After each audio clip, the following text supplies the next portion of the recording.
And we're live. We're late. Everyone thinks because you're a zombie, you don't know good coffee. Well, they're wrong. There's only one brew that gets my seal of approval. Deadly Grounds coffee is my guilty pleasure. The aroma is so intoxicating. It brings all of my neighbors out of the woodwork. Deadly Grounds coffee. Coffee to die for and zombie approved. It's good to get a little deadly. Use the front door! Oh, they're so disgusting.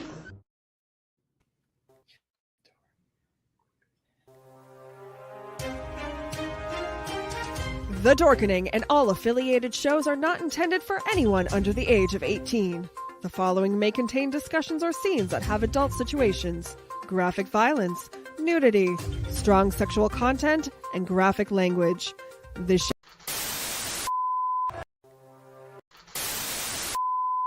There's a secret sound hidden deep within the center of the earth. Until you listen closely enough, you can hear it. And it sounds like razors through flesh. We are merely here to turn up the volume.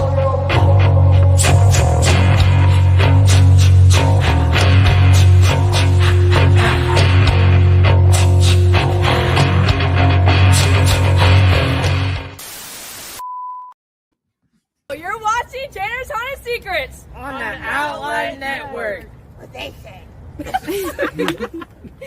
Dun, dun, dun. And hello. Welcome to our corner of the freak show of this haunt industry. Today, I'm very excited. We have Raz and we have Friday also joining us back. And we have Troy. And I'm going to butcher this last name because I just cannot remember how to pronounce it. But I'm not calling you for your extended car warranty. Damn it. I need it. I need one. So it's Troy Crivellone. Yep, I screwed it up. Troy, how do you pronounce your last name? Because I can't do it. That was very fancy. I think I might use that. It's Crivellone. Crivellone. I keep on thinking croissant, and I know that's wrong. I like croissants, so that's fine. That's fine. And Troy, we're really glad that you came on the show tonight, and I've been looking forward to it. And I know that you're not taking part in the Tater Con that is still not back yet, I do believe. No, they're still on their massive ship. But you know what? We're glad that you're here. That way you can spend quality time with us. Mm-hmm. And Troy, just tell us a little bit about yourself. Oh, so you have 4 hours? Okay. I said a little. I've been told to do an elevator pitch about myself, and I'm still not done with it. And it was asked about 4 years ago. So, so I have a really weird story about how I got into this industry. I was into Christmas, very much into Christmas. Because I did a lot of theater lighting in high school, but I also used to obviously decorate my parents' house with Christmas lights. And then I moved out and continued that. And I thought, Halloween is for, kids and, whatever, and slutty nurses at bars and things like that. And I'm like, there's nothing for us to do. And partially that's because nobody in my area, when I was even growing up, did anything like we do. There were a couple of haunted houses, what I like to call the radio station haunts, where they only had the radio station marketing and they were always sponsored by a radio station. And was the only haunt that we knew of. And living in Portland, Oregon, I didn't really have a lot of haunts, and they still don't. So I didn't really care for Halloween, and I got into high school and got into, after high school stuff. And I met my wife. And she, pretty early on in our marriage, which now in hindsight should have been a signal to me, that she said, why don't you go down in the basement and make something? We had a house with an awesome basement. And she was like, why don't you go down in the basement and make something for Halloween like you do for Christmas? And I was like, this was like, we got married in September. And so that's obviously October's the next month. So she already wanted me down in the basement within a month of being married, And I was like, there's no, what, I can go to the store and buy something that, at the time it was basically I mean, Spirit was, I don't even know if Spirit was around. So you had Spencer's, you had the stuff at like Walmart and Target and stuff like that. And I was like, so what do you build for Halloween? I don't, and even the houses I had lived in previous to meeting her and stuff, nobody in the area did anything either. So, I was like, well, I'll just go on the internet and I'll look around and be like Halloween prop or whatever. And I believe I still can't remember if it was Monstered List or if it was Halloween Forum. I think I found Monster List first because that was just on the internet, where Halloween Forum was where you went after you found the Monster List. And I don't remember what I looked at, but I was like, oh, I could use like a desk fan. And so I went to Goodwill, I bought a desk fan, and I ripped it all apart, and I got this mask while I was there, and I put a foam head. I clipped all the tines around the face of the thing, not realizing that I could have just pulled off half of it. But I cut them all, and then I stuck a foam head to the fan and put a mask on it, dressed it all in a thing, put a piece of wood behind it so that it would go down his back, and sat him in a chair in front of my yard. And he just sat there and did this. That's all he did. Gross face, flannel with blood on it, whatever. I don't even know what I used for blood. I may not have had blood on it either. And then Halloween night, I got into that outfit and the mask and sat there in the same spot because we were in a very busy street. Kids were walking up and down it all the time. Cars, there's probably 500 cars an hour that went down this thing during traffic time. And so I just sat there as kids would walk up and then I would just go, "Blah!" And they, because they had seen me every day, they had seen this guy out there every day just moving his head back and forth. And so I got, as with all of us, I got that first, "Blah!" And I was like, oh, this is fun. This is, I love it. This is, oh, what? That was a weird feeling. And I can't really, I don't know how it all happened, but within a year, we were making we made a mausoleum out of cardboard and 2x2s.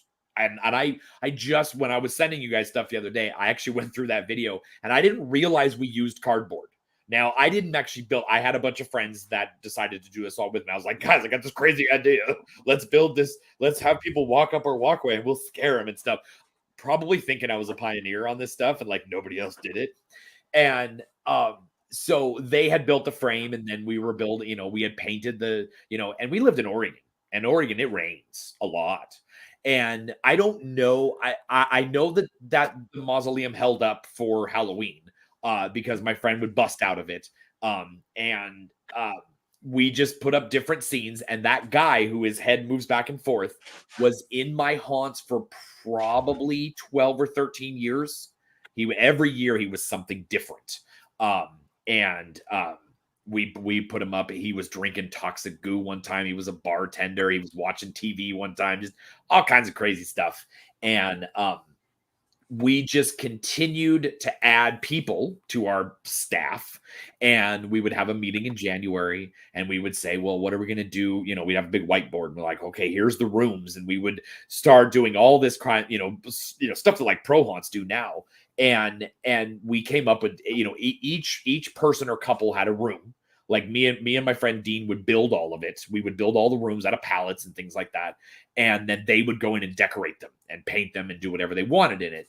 And so every year we decided that we were going to do something different. We would never, ever, ever do the same theme twice. So we would get all this stuff and then we'd give it all away at the end of the year. And we would repurpose it into something the next year. One year we did a town. And it was the priest decided that he wanted to get some money for the town. And this water company wanted to try out this new water with us. And it was involved with the government and all this kind of stuff. And the priest gave us all the water. We all turned bad. We burned down the church and everything. And then the priest got all, the priest left and all that. And we had this big research facility right in the front of my front yard after you came out of this blackout tunnel. And they had these giant glass doors. and they were from the Portland World Trade Center. They were getting rid of them, and they were just out in a dumpster one day, and my friend of mine was there, and she goes, can we have those? And they're like, for what? They were very, very heavy. They're like, for what? We're like, that's a haunted house. And they're like, all right, cool, here, yeah, come back. Hey, if they're in the dumpster, they're yours to take. So like 5 of us went there with a big old truck and trailer, and I mean, they were very, very heavy. And it was the craziest thing because we never thought that we'd be able to get rid of them. And that was the heyday of Craigslist at that time. And we put them up on free for Craigslist, and they were gone in an hour. I don't know where they went, but they're gone. We did that. We did one year. We had a cabin facade. It was like a butcher cabin, and we even designed it where you were looking at the front of it. You walked up to the front of the butcher shop, and there was this big fridge in there, and it was an old green lead-lined fridge, which I didn't know was lead-lined until I started to drill into it so that I could put a fog machine through the back and all kinds of stuff. And so we got that fridge from somebody out in the boonies, and we thought again, I mean, I'm drilling holes in the back of this thing. It's not usable for anything anymore. And that again left very quickly after Halloween. So we were counting our blessings that we were not able to, that I didn't have all these extra things that were just laying around my yard for years and years. But we started that first year with, a couple of scenes, and we probably had maybe 100 people come by. And by the time we left that property, we were there for 5 years. We had 3,000 people go through over 3 nights. And it was just, we had them down the street. We even had a pro haunt come down the street to us and go, so no wonder we don't have any people at our haunt tonight because they were all at my place. And I was like, well, yeah, it's free.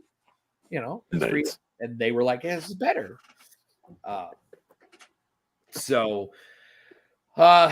And then we moved because I have a problem with, and so it's good that I bought this house now, because every rental house we've lived in, the people who have owned it have died. It's the creepiest thing. The people that own my first house, they died in a car accident, and the kids wanted to sell the house. So then we had to leave. The second people, they died of old age, and the kids did not want to keep it. And so we got kicked out of there too. And then, and this last one we just left because it was dangerous. We didn't want to live there anymore. But we did a couple of years at the second house, and that's when I encountered the city. And the city decided that they were going to fend off anybody that didn't want us there and thought that we were doing a bad thing. We had a giant motel that came out from out from the garage into the end of the driveway. And they were like, well, that's against every regulation we have in this city. And so, but they said, but we want to help you because we love what you're doing. We love the tourism aspect of it. You're bringing people here and all that. Right. So we went to the city council, and I drew up this big old plan. We had 6 hearses show up at the city council meeting with us, and we filled the room. They had never had anybody fill the room before. And we said our piece about what we're doing, why we do home haunting, why it's good for the community. We had neighbors that were actors, kids in the neighborhood, the whole misfit toy aspect of haunting. And they were like, that's so awesome. We had a charity box out there for food and stuff. And at the end of the meeting, the city decided to pay for half of the permit fee for us because they loved what we were doing. And it also stopped any neighbors from going, well, have you got the Satan house over there, And so I've actually sent that letter that speech that I gave. I've sent that to people all over the country over the years. To kind of use as a guideline of what you could say and right. And what helped us win over a city. And then we moved to our previous house to this, did a cool little graveyard for a while. And then now we are here in Texas. We decided to move from Portland to Texas, and we are restarting our home haunt here.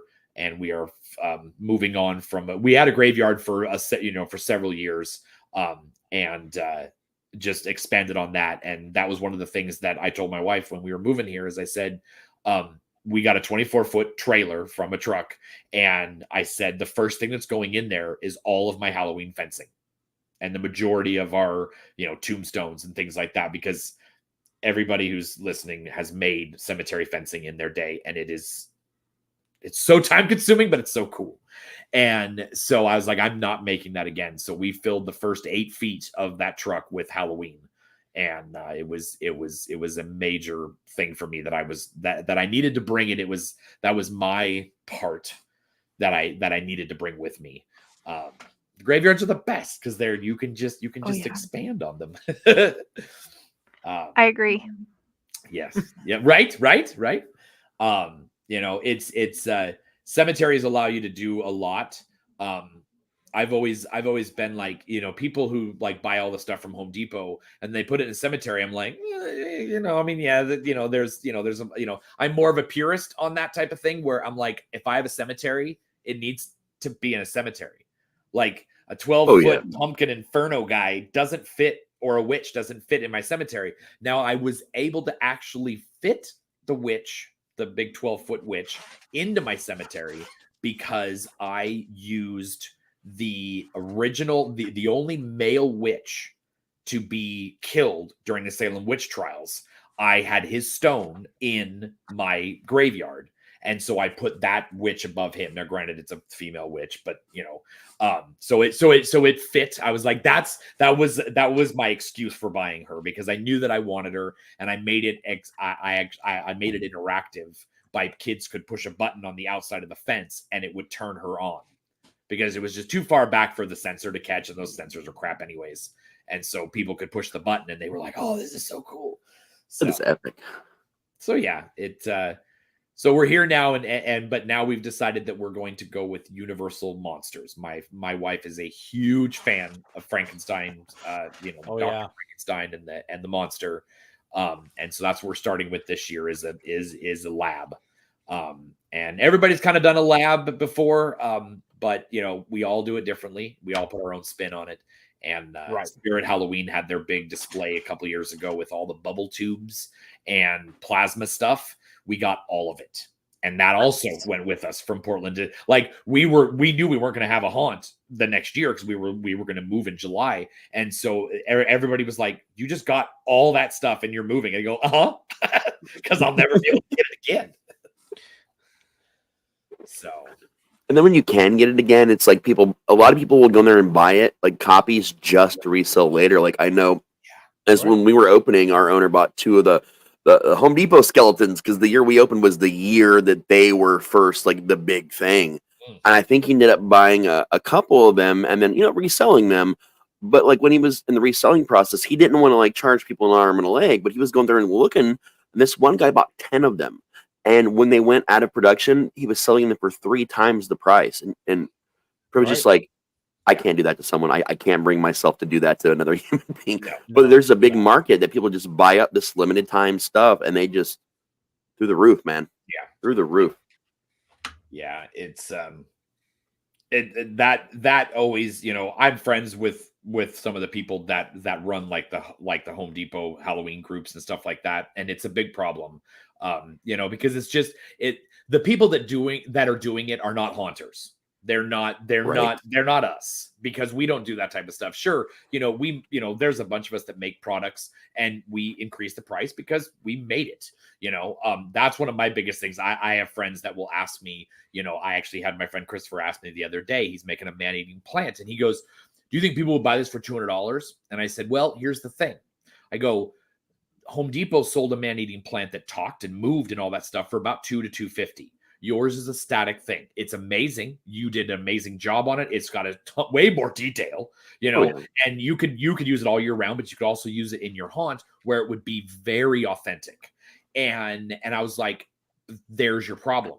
Home Depot has made it to where a man-eating plant now has to be animated and everything for it to be worth $200, where your time and your talent and effort is absolutely worth $200. But will somebody pay that now? Because now they can possibly go to Home Depot and buy something cheaper. And I don't like that, but my friends will always ask me, what should we charge for something? And I go, stop asking me. Yes, Christopher, it is. You had me at man-eating plant personally. Right. And it's like, I am cheap. My friends will tell you all that I am super cheap. I will take forever to buy something. We went to Orlando one year and I took a month to buy the package to take my family there because I plotted the prices and figured out all the little things. And I do that with Halloween. The same thing. With Halloween, most of the stuff that we built over the years was nothing. I mean, we spent so little on it. Jim is a very good attest to my cheapness. That we did everything like a home haunter should. It was built out of everything. We would drive around neighborhoods, grab it. It was. So when somebody says, "Well, what would you charge for that?" I can't tell them because I'd be like, "I ain't paying that." Not that I don't think it's worth it. It's just like I won't be able to afford it, and it's tough for me to come up with a price because I also didn't make it. So I don't know what your effort is that you put into it. I would say thrifty more than cheap. Yeah. I wanted to pop in real quick, and Christopher says to check out Tri-Haunt Creations. If you got a link, man, you can go ahead and feel free to slap that link up there for people to check out if you'd like. One guy. We're good with that. We're fine with that. We're here to celebrate haunts. You know what I mean? As long as the links are haunt related, we're 100% good with that. Everything that is in the haunt industry, that is exactly why this show was created. And I know exactly who Christopher is. And, I was really happy to have Troy come on here and just talk about everything that's Troy. I'm sure he's going to even talk about Taco Bell. No, I was going to ask him how Taco Bell was today. Yeah, it was fantastic. It was great. It absolutely hit the spot. I actually showed some of my coworkers because they had noticed, coworkers and that the other drivers, and I showed them my Taco Bell total for last year, and they go, "Was it 24,000 for the year?" And I go, No. I go, "That's the 12-year total." And last year it was only 1,600 because I moved and I had like 2 months where there was no Taco Bell near me. And so, Christopher is, one of really my closest friends. Jim is as well. Jim is my partner in Terror Tours, and Christopher is my partner in the Home Haunter Awards. In so many antics. He's very we are very complimentary of each other. And he is a fantastic home haunter in the attitude and his talents, but he shirt off his back type of guy, just like I know a lot of us are. Right. And we have a pretty damn awesome community here. I will tell you that right now. I mean, it's every day something comes up where it just reminds me why I'm in this industry and why I got into it. The people that helped me get into it, like, Steve Reeves, Yard Hunter 5, Jose from Hunters Hangout. He before he did that, he was Diablo 85, and he did so many YouTube videos. Tim Thompson, Scuba, just all these people, Alan Hops, of course, just said, you can do this. And then I was able to do it. And then I started figuring out, well, I can put out YouTube videos. I can do DIY stuff. So I did start a channel, and I've got DIY videos, and I've got a lot of people who watch my videos, and then I watch all of theirs. And, I learn from everybody.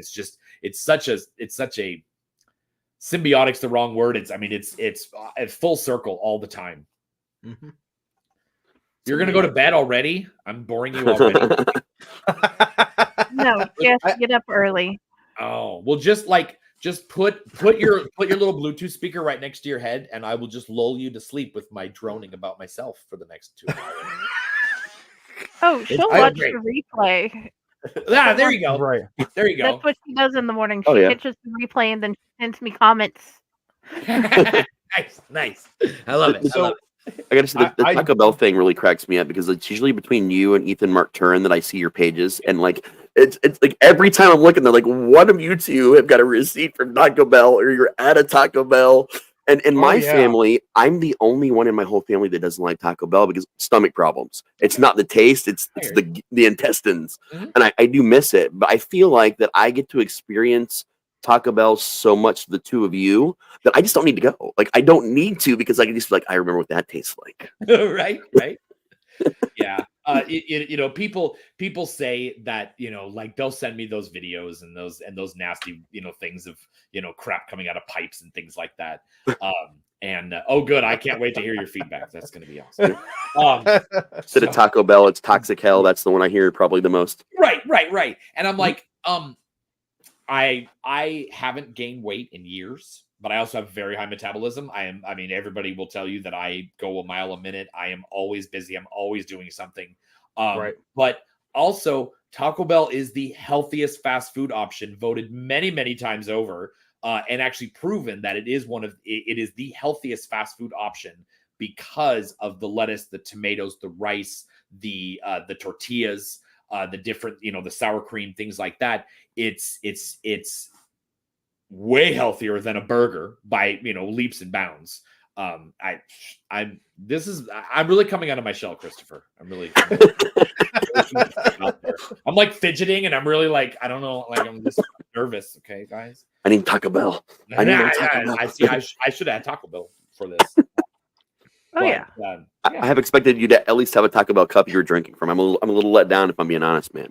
No, right near. Well, I have a Buc-ee's near me, but I also have QT. And QT has the giant sodas. Dude, I don't know if you can see it, but I got my big gulp. Every show, I've got my giant big gulp sitting over here. Yeah, there you go. Circle K. But that's a Mountain Dew cup, so that is major points. Yeah. I will give you major points. Because that's the one that's only there, right? They just announced it, and it is slowly getting in stores. Like the Baja Blast finally did, yeah. Okay. Yeah. I mean, this Purple Thunder has been there for so long, and now they're working it into the cans where you can pick it up at some of the stores. Oh, it tastes like grape. Oh, so it's a grape soda?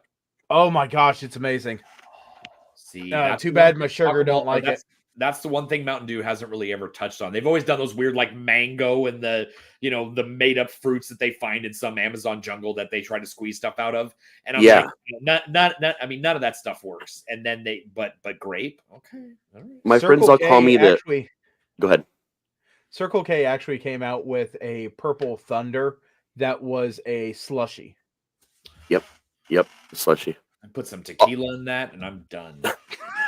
A lot of my friends and family call me the Dennis Leary of Mountain Dew because I will only drink Mountain Dew flavored Mountain Dew. And I've tried every flavor, every one of them. I'll take a sip. Oh, that's not too. And then that aftertaste hits me. And every one of them have almost the same aftertaste, no matter what the flavor is, man. Yeah. Baja Blast is really the only other one that I'll drink. Like the Code Red is absolute garbage. I really only do Baja Blast and regular. Where I live, one of the biggest testing markets for new flavors of sodas for Pepsi is here in Ohio. So we get a lot of people from other states and from Canada all coming down and swarming all of our supermarkets. When something new comes out, everywhere is a fucking nightmare. And it started with Code Red. And what I found was Code Red was disgusting. One day I left it in the freezer too long and I just ripped the top of the bottle. I decided to do a slushy. It changes the taste when you freeze it. And I actually liked it a lot as a slushy, but like regular, I could not stand it at all. Yeah. Oh yeah. I always tell people that again, on the track of Taco Bell being healthy for you too. And I actually just saw a news article about this the other day, and I was like, how did people not know this? Mountain Dew is actually the first or maybe the second ingredient, but I think it's carbonated water and orange juice. Thank you, my friend. You're the only other person other than me that I know of to say this in public. And every time people ride my ass to say it's got orange juice in them, fuck you, no, it doesn't. I will grab a bottle or a can every time just to prove my point. It's right there. And how many people have orange juice for breakfast? And that's where it gets that little bit of tang to it. And it's like, I mean, it is orange juice. It's good for you. So drink your Mountain Dew, people. Yeah, it's water and orange juice with a little bit of flavoring. That's what I tell everybody. Right. It's a balanced breakfast. To make it colorful. Yep. For the never in my time, mind. I thought that Mountain Dew was not colored. When I was a kid, I thought it wasn't colored. I thought it was just the glass that people put it in. You know, like the glass was yellow. I don't know. We had the glass bottles then though too, so that kind of makes sense though. Right. I thought that since it was a green bottle, same with Coke is that way. It was now Coke was in a clear bottle, but it was already brown. So I thought, okay, I didn't put two and two together. I wasn't the sharpest kid, and it was green. I mean, it would pour out and it was green, but and the can is all opaque, so you can't see through it. So I thought it wasn't green either. I was like, well, whatever. Never in my mind did I think that this haunt show was going to go and talk about Taco Bell and Mountain Dew and nutritional facts. And Pyle, how long have you known me? Oh, I've known you for a very long time. Yeah.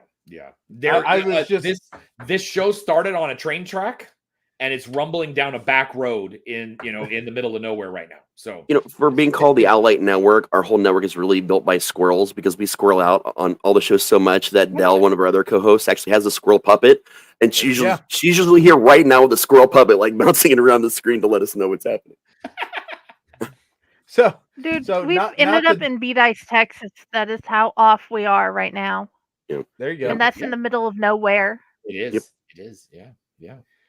So let's start getting this train back on the rails a little bit here. Brought to you by Orange I don't Juice. know if we'll get back to Botkins ever, so let's try. Yeah, maybe. Gosh, yeah, no kidding. We're gonna travel like by map, like the Muppets. Just hit it, and then we'll play some music, and then bam, Botkins. There you go. So, Scream Hollow, Scare Hollow. Yep. Scream Hollow is a haunt down by us. Down by us, me and Friday. That's in Austin. Trademark name. You can't say that, Pyle. Okay. Way to go, pal. It's a funny story about Scare Hollow. When I was so excited when I made the name. Well, okay, I can't claim that at all. I have to backtrack that whole thing. Basically, my wife is responsible for all of this. She's responsible for me. She's responsible for all the stuff that I do. I blame everything on her. So it should be damn it, Ashley, not damn it, Troy.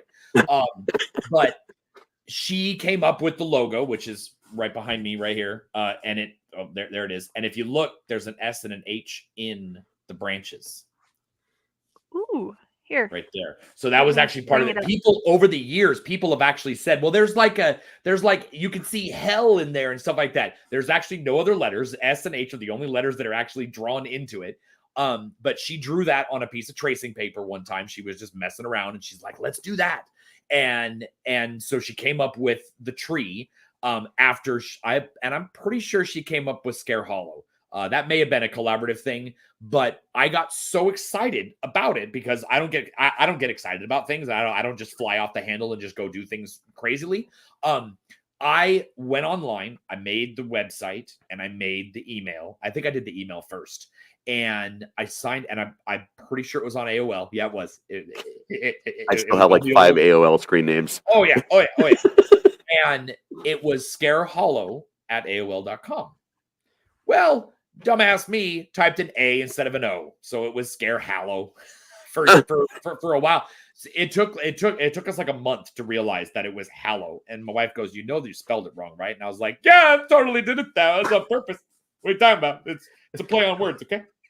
Our haunt owner did the same thing. So all our email stuff, like our old stuff that we still use, is instead of dungeon, it's Dungan.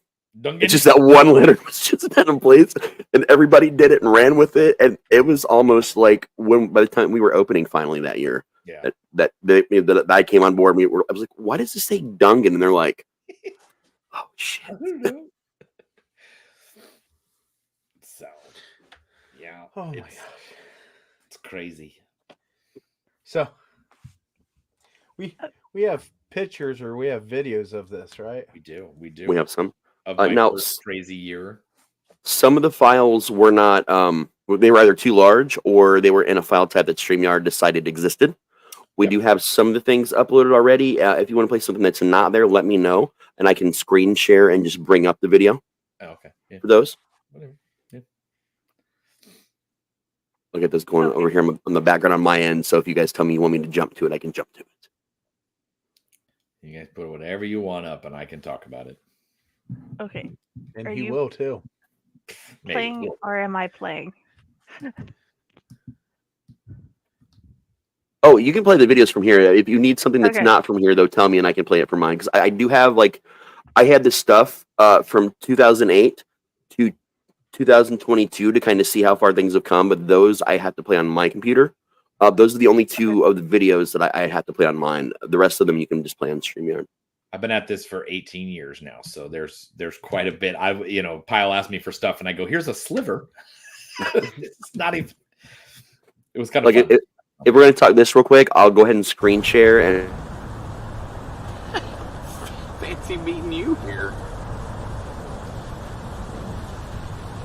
That's rude.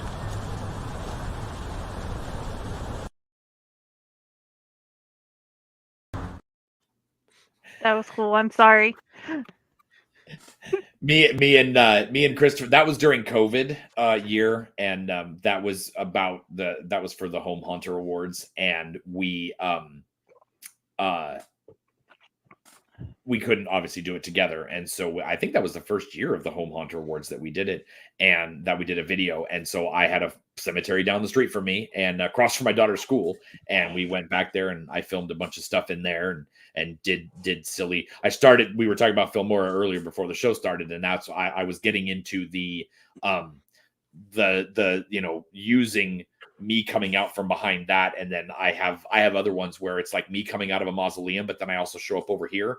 And so like triple filming things. And like I show up one year, we did it at another cemetery, and I literally show up on both sides of a stone and I'm talking to myself. So lots of cemetery stuff, because cemeteries are the best things to film in there. If you need a Halloween backdrop for any sort of video, just go to a cemetery. If somebody says, "Hey, I need something Halloween related in March," there's a cemetery down the street. Go find it, make cool videos in it. Oh yeah. But also that's like, I get so much inspiration. I have folders of cemetery pictures because I don't, like I said, I like to keep it as real as possible. And when we were at each city I lived in, our cemetery or our haunt had a tie-in to it.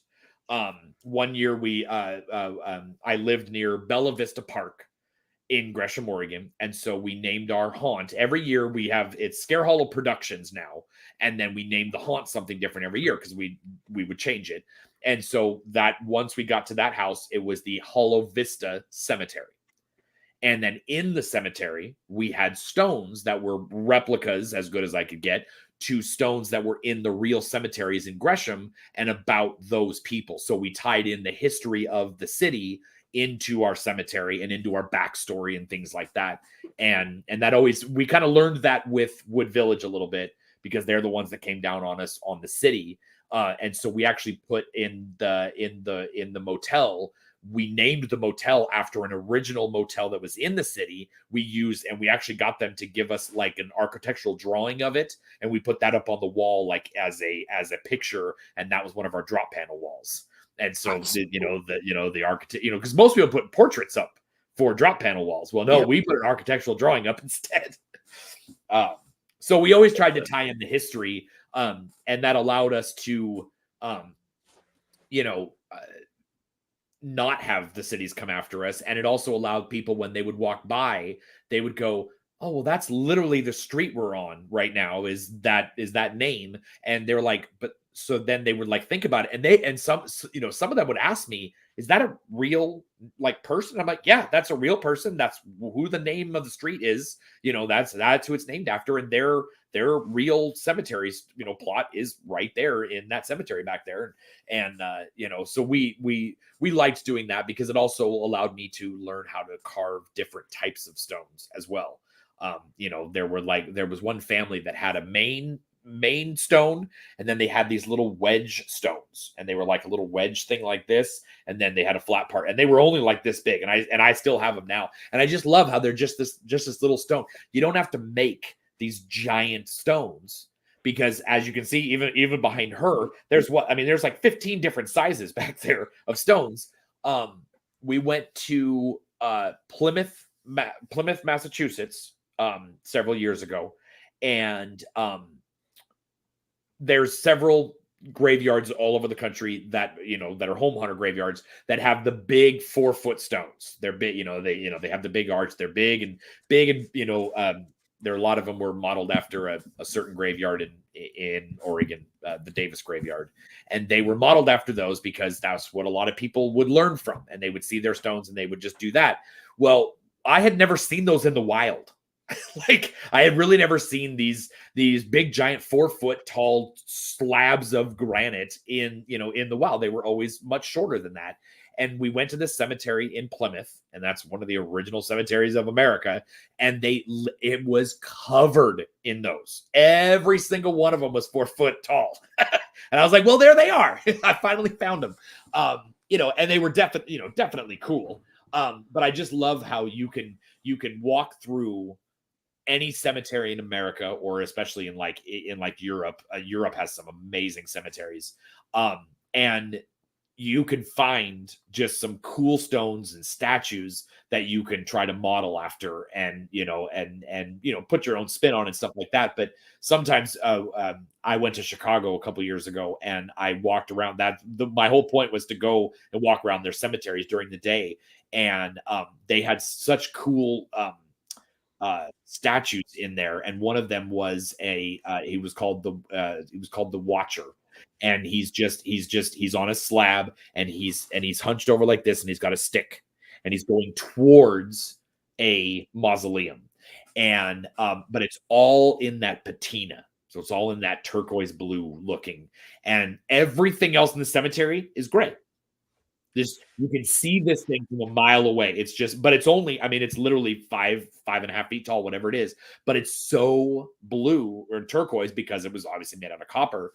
And I was like, I need to make those. So I made pretty much exact replicas of them with monster mud and all that. And then I learned how to do the patina by cheating. I went to Home Depot and had them tint the paint for me. It works. Because I was like, I am not going to figure out how to make copper do that and all that kind of stuff. So I went and had paint made. But now I actually have a patina product that the 916 Rust guys came out with. And I bought that at Transworld this year. So I'm going to play with that because I'm making wrought iron gates and bars over the front of my house because it's all brick. And so making those rusty wouldn't show up. It would just blend into the brick. So I was like, no, they need to have that patina on there to really make them pop out. So I was like, now I have a reason to buy something. So now I get to actually make real patina. But I learned, I think, everything I needed to know about set dressing for film from doing haunts growing up my whole life, because it's weird because when you build a scene in a haunt, people are walking through it. So you have to think a little differently, but building it in films, the actors are only in certain marks. They're not going to actually be in most of the scene. So what you get is a lot of the details, but only what the camera shows. So you have to figure out how to weathering, and none of this all has to be collapsible and movable every 5 seconds. You can't really, there's no permanency in indie film. So I took what I learned about using different types of teas and coffees to stain certain things, and just stuff we did in doll rooms to make dolls look more antique. It's really cool, the kind of detail, like you said with the patina. There's all these little things that, unless you're people like us going through haunts and just appreciating all these details, right, you don't really get what goes into it. For these guys to have to make that product, it's because of enough people like us are going, how can I accomplish this, but quicker and more, efficiently? Yeah. Because the patina on that statue, it was literally covered. You barely saw any dark, and really it was, I actually colored it in the patina first and then went over with a black dry brush because there was so little amount. But when you're doing real patina on things that, that have come over in, just naturally, that is way less covering. Obviously that specific statue is covered in it, but not most of the other stuff. It's drips, and it's the parts of it are that patina. And that's where their product comes in a little bit better than just paint. I would never have used their kit for that thing because I would have had to buy 10 of their kits. I was like, no, I have to paint this. And I actually made that colored monster mud. So instead of using the gray paint, I actually used that patina paint in the joint compound and then dunked the fabric in it. So I was like, this is way easier than painting it with a brush or a sprayer. I'll just dunk it in there. That's awesome. Love that. So it speaking of the monster mud, that's like, that was one of the things that I had really wanted to try. And when we made while I was in this crazy community in the beginning, we had a convention in Portland called the West Coast Hunters Convention, and a bunch of us would meet up there. We also had a camp out every year that was called Fright Fest Northwest, and so a bunch of us would meet there and we do make and takes all day and have a costume ball and stuff like that. It was just at this weird campground, and so we had a booth there for this Fright Fest Northwest, and then nobody showed up to man it. So me and several other haunters were like, well, why don't we just make like an association? Why don't we just make our own group? So we made our own group, and the biggest thing was make and takes. And we were like, we have to get people together to learn things from each other. And so we would do, tombstone making and things like that. And I had a friend in Gresham with me named Becky Newman, and she taught all of us to do monster mud. And it was like, I got the same feeling I did with that first scare.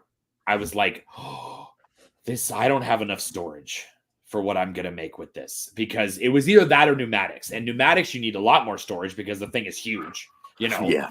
It has all the extra parts to it and all that kind of stuff. And there's a lot of moving parts to pneumatics where I knew that I really liked the staticness of like a graveyard and things like that. And I knew that I could make a lot of statues and do use that technique on a lot of things. I had a lot of skeletons and things like that.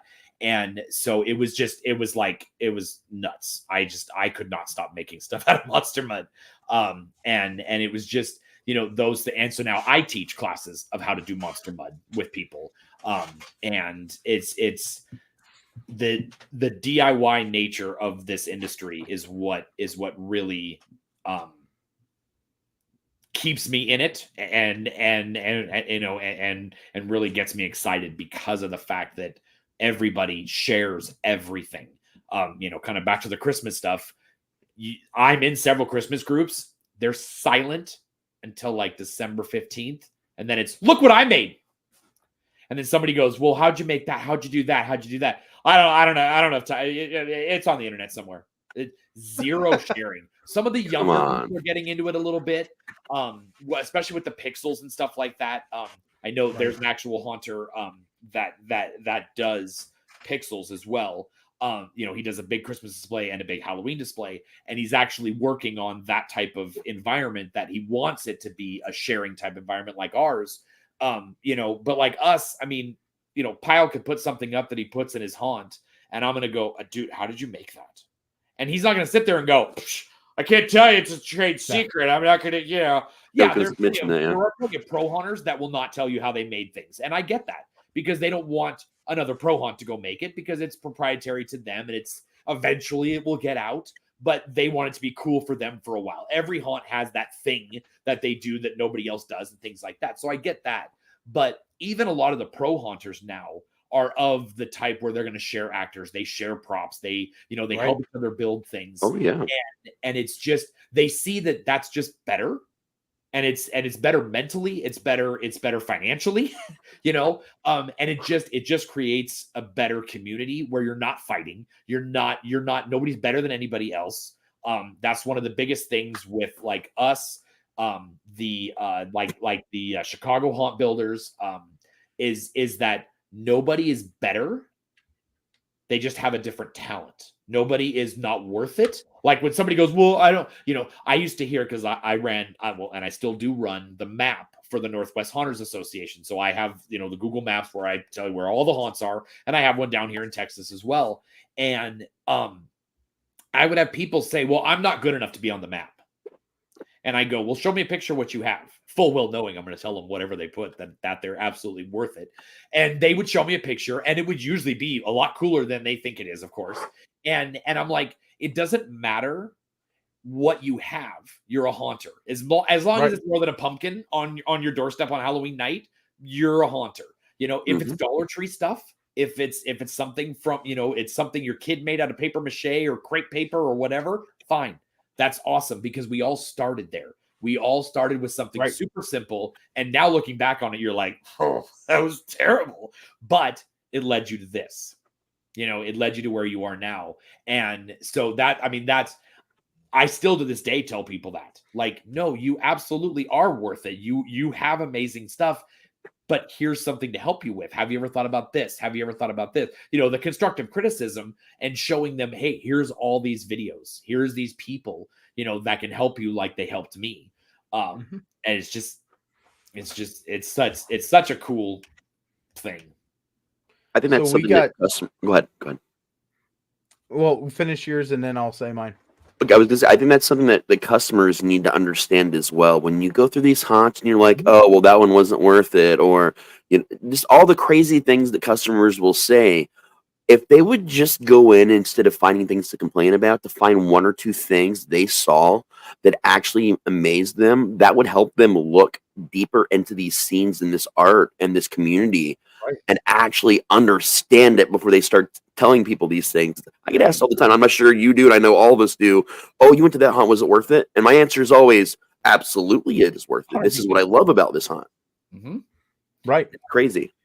And even though that we're a small haunt, I mean, this is one of the scenes that we actually have. Right. I mean, there's a lot of detail to it that we do. Absolutely. And every single year, my dad changes it up. But we do have two videos that we want to play here. Okay. Yep, I'm going to present those real quick. Let me go here and share my screen and pick what I want to show if it'll let me. The window.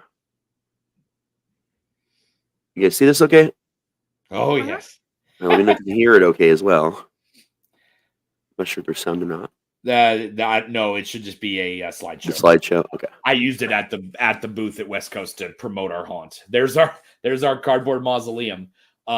We actually made an axe-worthy ghost, and it fell on people on Halloween night. It worked up until Halloween night, and then fell on everybody. We had this big old wire that came down on everybody as they were walking. It was cool. It was a lot of work getting that thing up there.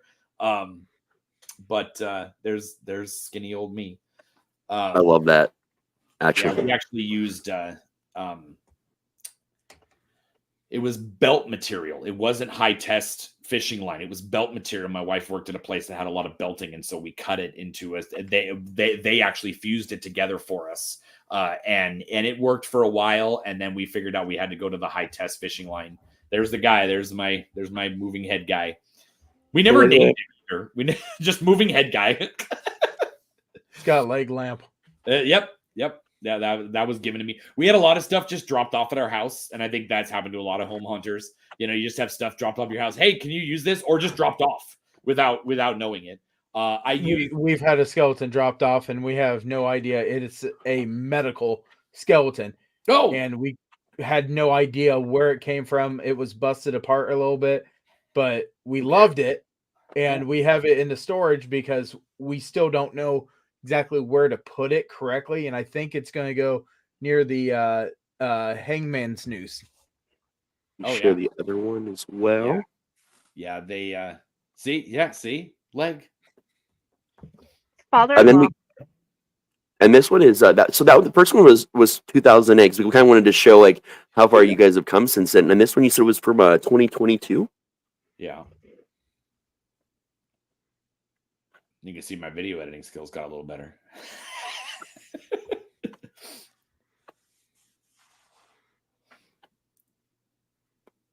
Yeah, we actually I involved my daughter with stuff. She helped me make candles and corpsing skeletons. So I was teaching her how to do that. And I was making, I had seen this from a different vendor. And I was like, well, I'm going to make something just like it. I'm going to make, with my own little spin on it, of course. And so I did a little wood bending and all that. And I love making candles and cemetery fences. They take a while to do it, but they're so worth it. If you have a home haunt cemetery and you don't have PVC candles and a cemetery fence, you got to get it. Just ties it all together. It creates a little barrier. But it's just candles don't always have to go on the ground. They can go on top. These guys, these guys are my favorite. I put them up next to the 12-foot skeleton now, and they just add so much. I put upshot foggers behind them, and they just look so cool. That is painted black in the background, the music, right? Yeah. I know that song from when I was like, that's painted black. That's actually a really cool version of it. I'm glad you can hear it. I can't. I was a DJ for years, man. You'd be hard pressed to play a song that I won't recognize in any format. Right, no, right. I didn't hear any music. That's why I was saying that. Oh, you guys can't hear the music? No, I don't think so. Oh, weird. Okay, well then I was over here turning it down because I thought it was being too loud over you guys. So my bad. Yeah, no worries. That's so strange. I think I know why. I bet you. But yeah, we actually now the house we live in now, it's actually pitch black out here at night. There's no street lights, and so my yard is pitch black, which I thought was going to be cool. I have to light up so much more now. Like I have to have. I actually like having a street light now because I'm like it's so much darker. Like I have a pumpkin inflatable that's a standing pumpkin inflatable that I put a projection on. You can't see the pumpkin inflatable because it's not lit up. Just these random faces. If you ever find vegetable barrels or like these industrial barrels, preferably with something like these had apple glycerin in it. But you take a jigsaw and you cut out these like shapes of pumpkin faces and you put an LED light in there and you can put a little hose behind it and put the fog in there and do the tombstone technique of the sponge painting on it. They look cool during the day and then at night they light up. And I've yet to find these I found for free, and I had a bunch of them that I could get for free, and so I haven't found any free here yet. So I'm gonna have to buy some, but they're so cool looking, especially when the fog comes out. I love that. Amazing. People would come up on I had 4 of them on my driveway, and people would come up and take pictures with them and stuff like that. And, it's such a cool appreciate thing. You telling me that so much. It's just learning. The one with the flame is it's the flame from Spirit. They have those flame lights, and he's the mad pumpkin. Since I was moving, I knew we were moving for about a year. And so for this year was the last year that I wanted to build anything, but I was like, I need to get rid of all this wood. I had so much wood in my backyard. And I was like, I have all these like pieces of wood that I can't use for anything else. And I was like, I'm just going to make coffins. And I literally drug this old piece of wood out in the yard. I cut it all up. I nailed it all together with a nail gun and put those skeletons. Those are half skeletons. And I just put them in there. And I was like, that's just perfect. It's just a perfect way to get rid of wood. And then I gave them away to people before I left. Yeah. But I mean, it's like, the first one that we showed, it was hay bales and blow mold skeletons and cardboard and stuff. Right. And now I've got, foam tombstones with LED lighting and projections and monster mud figures. And, the projection in the back there with the 2 green, it's the projectors in the front, the tombstones are in the back, and there's lights going on the tombstone, and then there's the scrim material going between the projector and the tombstones. So it looks like, of course, he's flying through the tombstones. And I learned that there was another haunt, and they're going to hate me for it. I forgot who did it. But I was like, I have to do that. And so we talked a lot back and forth about how the lighting needed to be. And like he had his lit from the side and like cross lit. And I was like, well, that's all fine and dandy. But behind my house is my neighbor's house and my house. There's nothing behind there. I didn't want to light up anything but the stones. Right. And so then I came up with this, and I'm going to do it this year. I have everything to do it. I didn't have time to do it this year when I moved in. So it's going to go up this year. And I got a perfect spot for it on my side yard. But I was always annoyed with the top. Like you could see the material, and I hated that because I had just enough street light in that area that it would still light it up a little bit. And I was like, man, it's going to look really cool here where it's pitch black where I'm going to put it. So people underestimate scrim a lot. I think it's just for theater, or people just don't know about scrim. Yeah. I love that you were talking about it, man. That's a big thing in haunts. Oh yeah. That is actually that's actually projection material from Atmos Effects, but on like Windows, whenever I rear project, I use the frosted shower curtain liners. Okay. And it hides the bulb shine. It hides it a lot more than like material, because the material you'll still be able to see through, and you'll see that you'll see that bulb glare.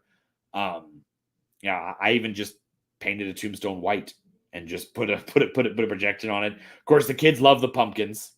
We had 2 sets of them on either side of the yard, and you actually walked through the cemetery to get to my front door, and then you exited on the driveway. And so we basically had 2 separate graveyards. And so on the other side, we had another set of pumpkins, and they were doing something different. They were, they didn't start together. Of course, you have to have a grave digger. So I had, he only had one eye by the time this was taken. That's what happens when you leave him outside in the rain. So there's those watchers. They weren't really, and of course on film, it doesn't show up as well as, but yeah, people loved walking up. I had a driveway alarm on this so that it would motion detect. I used the Harbor Freight motion detector. And if everybody, anybody that knows me knows that half of my haunt came out of a spirit dumpster. I got that out of a spirit dumpster, and it was ready to go. I just put a dummy on it like that. And I've gotten a fair share of cool stuff from the spirit dumpsters. Lots of skeletons and stuff like that. But yeah, my wife is the pumpkin carver. I don't do pumpkins. I'm not keen on sticking my hand in there and pulling all that crap out. It's just, I don't know. So that's her thing. Her and my daughter will do it. They'll sit there for hours and carve pumpkins and watch scary movies. And this was my attempt at a photo op, and it actually went really well. A lot of people would stand up next to it and take pictures. And if you look, speaking of scrim, if you look on the back, there's actually scrim material covering my garage door back there. And it was double layered so that it would hide everything. And years prior to that mausoleum was in front of it. And so many people would walk up to it and go like, is this the entrance to the haunt? And I was like, dude, I never even thought about that people would think it was in the garage and they had to enter through the mausoleum. And I was like, no, there's nothing back there. It's just a projector. It's just a mausoleum. They're like, oh man, that'd be cool. Oh, that was the year I had 3 pumpkin sets. And you can see that everything is wet. It's so wet. But I had a lot of, the house I'm in now has no trees, no nothing. So there's not a lot of definition, and I can't light up trees and make it spooky in the air anymore. But that just, it's a new challenge. Yeah, that's so wet. Everything is going from wet to 80 degrees on Halloween is quite the shock. But that's one of the reasons we moved here, is because I got sick of haunting and building things in the rain, or not being able to build because it was raining. You couldn't do monster mud until like July. I could do monster mud in February here. I could set it outside and it's dry in a couple hours. And it's so amazing that I can make stuff all year round and not have to worry about it raining for months. Right. And not being able to go outside and do things, my garage wasn't as big as the one I have now. My wife had some of her craft stuff in there, and my backyard had a patio, but when it got windy, the rain would go in on all sides of that. So I was stuck with generally not even working on anything for Halloween until like maybe late April and into May. That was always crunch time. But, things like this, where I had people walk through the cemetery and walk around and stuff is just inspirational from other people, watching other people do their graveyards and their walk through haunts and them saying, oh, I have them exit through the driveway instead of walking down the driveway and stuff like that. And, they're able to take pictures with these things. Nate Dingman, he's in Murfreesboro, Tennessee, and he does House of Hell. And it's a really cool home haunt. And several years ago, he started putting really with the 12-foot skeleton, he would put that out on his front, out in front of his garage, and he made a photo op. And it was he literally just put the skeleton out there, put some stuff around it, and noticed that people were taking pictures in front of it. And he's like, oh, like light bulb. And so now every year he changes up what's on there because he wants people to take pictures with it. And it's just, I mean, that really inspired me to start making something to keep people, not so much keep them there because I wasn't getting any money for it or anything, but it was that they got more of an experience than just looking at a cemetery and going, cool, that was awesome, taking a few pictures, whatever. They were able to walk through the cemetery. It would take people forever to walk through it and it was only, I think, 150 feet to my house from the street, but they would stop the whole time and take pictures, and then they would go back and take selfies and everything, and then they would get around to the front, and then they take a picture with the skeleton and with the horses and whatever else. And I tried to make it interactive. I would put things out there that they could make go off and the kids could do and things like that. And it's just as these last couple years, I've gotten into the interactivity part of home haunting instead of it just being, yep, there it is. Like, you get to do things. You get to push the button to make the witch go. You get to, that's one of the big things I want to do is I want to start adding more push button things, so that you're causing the action in the yard. And it's something I'm going to do with the lab, is that there's not going to be a monster in the lab. We're just going to have an empty slab and a doctor, and you're going to be the monster. So you're going to stand on the slab and everybody can take pictures with this cool lab behind you so that, they have something to take home with them instead of just candy.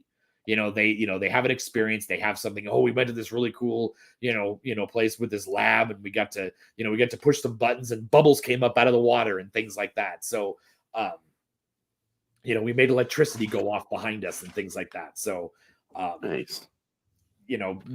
Pivoting from just doing a display, and it's because of what other people have done. They used a timer to do this or a peekaboo controller to do this, and I'm like, I could do that, and I could, you start getting your own inspiration of what I can do, and it's just, thank God for YouTube. Yeah, no kidding, man.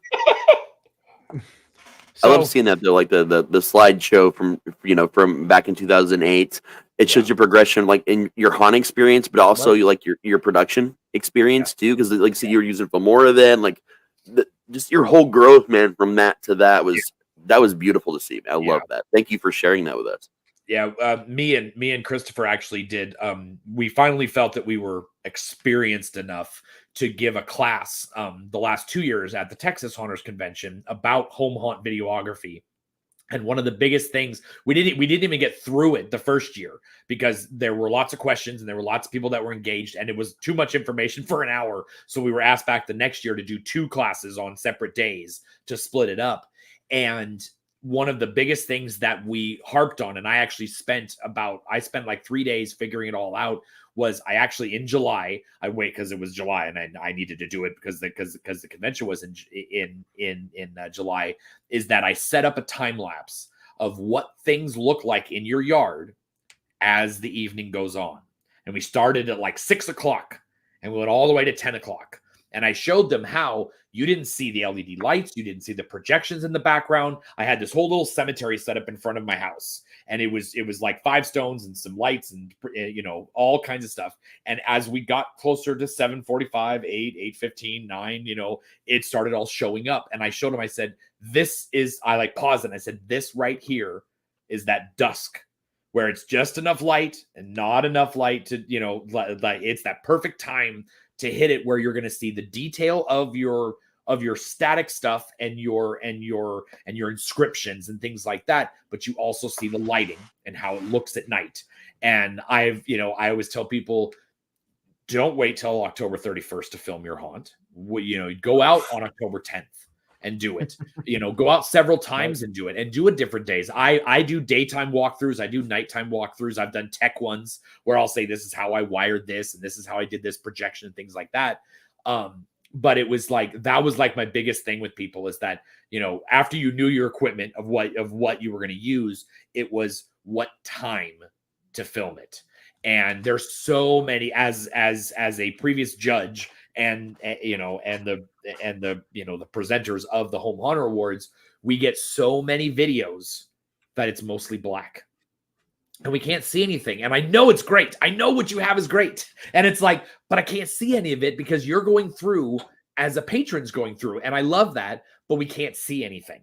Right. And it's like, so if you were to go back an hour or two and do it, we could see all that stuff, and you get to have a lot of pride in it. You get it, you get to have that memory as well of what you made, but everybody else gets stuff, and then people get inspiration from it. I've watched so many of those videos, and I'm like, I'm making that. I'm going to find out how they made that because I want to make that. Definitely. Yeah, it's just, the education of this industry is just never ending. And I always tell people, if you would have told me 18 years ago that making a tombstone or making a guy that went back and forth would have led to all this stuff that I didn't know about myself. I didn't know I could make any of that stuff. I didn't know I was an artist like that. I didn't know that I could make a tombstone or do monster mud or do film editing and create a haunted house tour and an association and things like that. I would have never believed you. I'd have been like, you're nuts. That making a tombstone in your yard on Halloween. Okay. And it's just the push from everybody else has just, it's just a huge fostering, Well, every time I talk to you, there's just so much to you that I learn, and I'm glad I'm learning a lot more about you on here. But we do have to take a break. But I do want to remind everybody that we are absolutely sponsored by Wicked FX, and we are so excited to be sponsored by Wicked FX. And here pretty soon, they're going to get a commercial on here. We just ain't got it done yet, too. Yeah. Yeah. So right now, we just got to take a small little break, and then we'll come right back. So we'll see you guys right after the break.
Greetings and shabibans. We are the Retro Reductibus Cephala Podcast, a long-form bi-weekly show that celebrates all the things that made growing up awesome. Well, that sounds good, but I don't know what all those words mean. I think what Parasite seems trying to say is that on Retro Reductibus, we explore a range of retro goodness, from toys, video games, and movies, to cartoons, and even snacks and school lunches. Oh. And we do it all with a positive spin, a slew of killer guests, and some very adult language. And you know what else is cool? No. This crazy show is part of the Your King Podcast Network with new episodes every Tentacle Tuesday. What's that? And if waiting 2 weeks for a new episode gives you a sad, know that we drop bonus episodes all the time, like the off-format Crow's Nest and an interview series we call The Brig.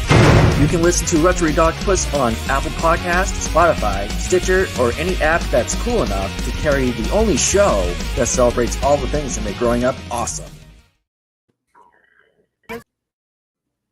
This is what happens when you watch Chainer's Haunted Secrets. only on the Owl Light Network and the Dorkening. Dun, dun, dun. And welcome back. We're here with Troy, and Troy's got so much that he could talk about for hours and hours and hours. And, unfortunately, usually we're about a 2-hour show. Yeah. So we're going to step and we're going to start talking to Troy about, we could go into the territories, or we could go into the home haunter awards. Which one would you like to start with? We could probably talk about the home haunter awards. So a lot of people know. So we used to have 3 award shows. It was Dead with Dave, and there was the Home Haunter DVD collection, which was a weird name for a Home Haunter Awards, but and we had the Canadian Haunters Awards, and the Home Haunter DVD Awards, or the collection, was mainly started as that. It was literally a DVD, a set of DVDs that were made. The people who ran the Davis Graveyard used to produce it, and really until the copyright stuff decided to play a part in it, because they used to have a duplicator that would take the videos from YouTube and then turn them into DVDs. Well, and then they would sell them, and that was based just to cover the cost of the duplicating and stuff like that. They didn't make any money on it, and so the duplicator was like, hey, I can't do this anymore because YouTube is like, they're proprietary to YouTube. When you upload them, they're their property because you get to do it for free. And so it's kind of like, once they're on there and you're selling them, and there was a lot of iffiness. And so they said, we really can't duplicate those onto DVD anymore. And so I think the last year they did it, I think they actually did their own duplicating on a DVD duplicator itself. Mm-hmm. And then they just went along and just did it as they just did a playlist on YouTube. And I was involved in that for a little while. I think I did judging one year, and I presented some awards one of the years. I think I produced one of the award shows. And I just got a bunch of haunter friends. I was like, well, I don't want to be in it. I'm going to have a bunch of my haunter friends do it. And so then I was asked to be a judge on the Dead with Dave Awards. And come to find out, that was then the last year of the Dead with Dave Awards. And completely different format. Like, it was silly, it was goofy. They did a really cool award show where they were down in Dave's basement, and they would Dave and his wife would just roast other haunters and stuff like that. And then they went into the award show, and it was really well put together, but also super not serious. But it was really cool to be like nominated and to do, and to win an award with that too. And so I was nominated one year, and I was a judge the next year. And then he told everybody that he wasn't going to do it anymore. And so about a year went by, and nothing really happened with it. The Canadians had their awards, which involved the US on some of the categories. And then I think that was then the last year of the DVD ones as well. And so me and Christopher kind of started talking, and we said, so like, do you think we should do like an award show? Like, I don't even remember how it came up, because me and Christopher come up with things all day long. We're just like, what about this? What about this? I mean, we're just like two little bunnies, just, and so we're like, what about if we just decide to do like an award show? Like, how would we do that? And we're like, well, we could like kind of continue the Dead with Dave Awards. And so we actually asked Dave, we said, do you mind, and I had actually messaged Dave too. And I said, like, we want to kind of, like, if you don't want to do it anymore, why don't you have some of us that were judges or want to be involved with it? We can continue it for you, and you could be a bit part or something like that. You could film your thing and be done with it. You don't have to produce it anymore, because that was his big thing. And he also didn't like that there were people who would message him after the awards were over, upset that they didn't win or upset that they weren't nominated. And it got pretty bad for a while. There were people that were very mad at Dave, and he's like, I didn't judge your shit. I'm just the presenter, and the judges, they judged biasly, or unbiasedly. They judged based on the criteria I gave them. And he was just super disenchanted towards the end, because people were just being mean to him, and so me and Christopher kind of took that into consideration. We're like, well, if he got a lot of hate, you got Troy involved with this, you're going to get some hate probably. So we decided to talk about it, and he said, do whatever you want. You can have it. You can do whatever you want. And we said, well, obviously we're not going to call it the Dead with Dave Awards, because we don't, that's yours. You own it. That's your thing. That's your legacy. We would never imagine doing that unless you wanted us to continue it in that way. And he was just like, nope, it's all, you can do whatever you want. So we're like, all right, cool. Yeah, that's hyperfixation. I can't fix it on anything. So we sat down and we figured out that we kind of wanted to do it very, very differently in that we took their judging sheet and said, okay, this is kind of weird and this doesn't fit anymore with how people are doing it, and let's simplify this, let's add this.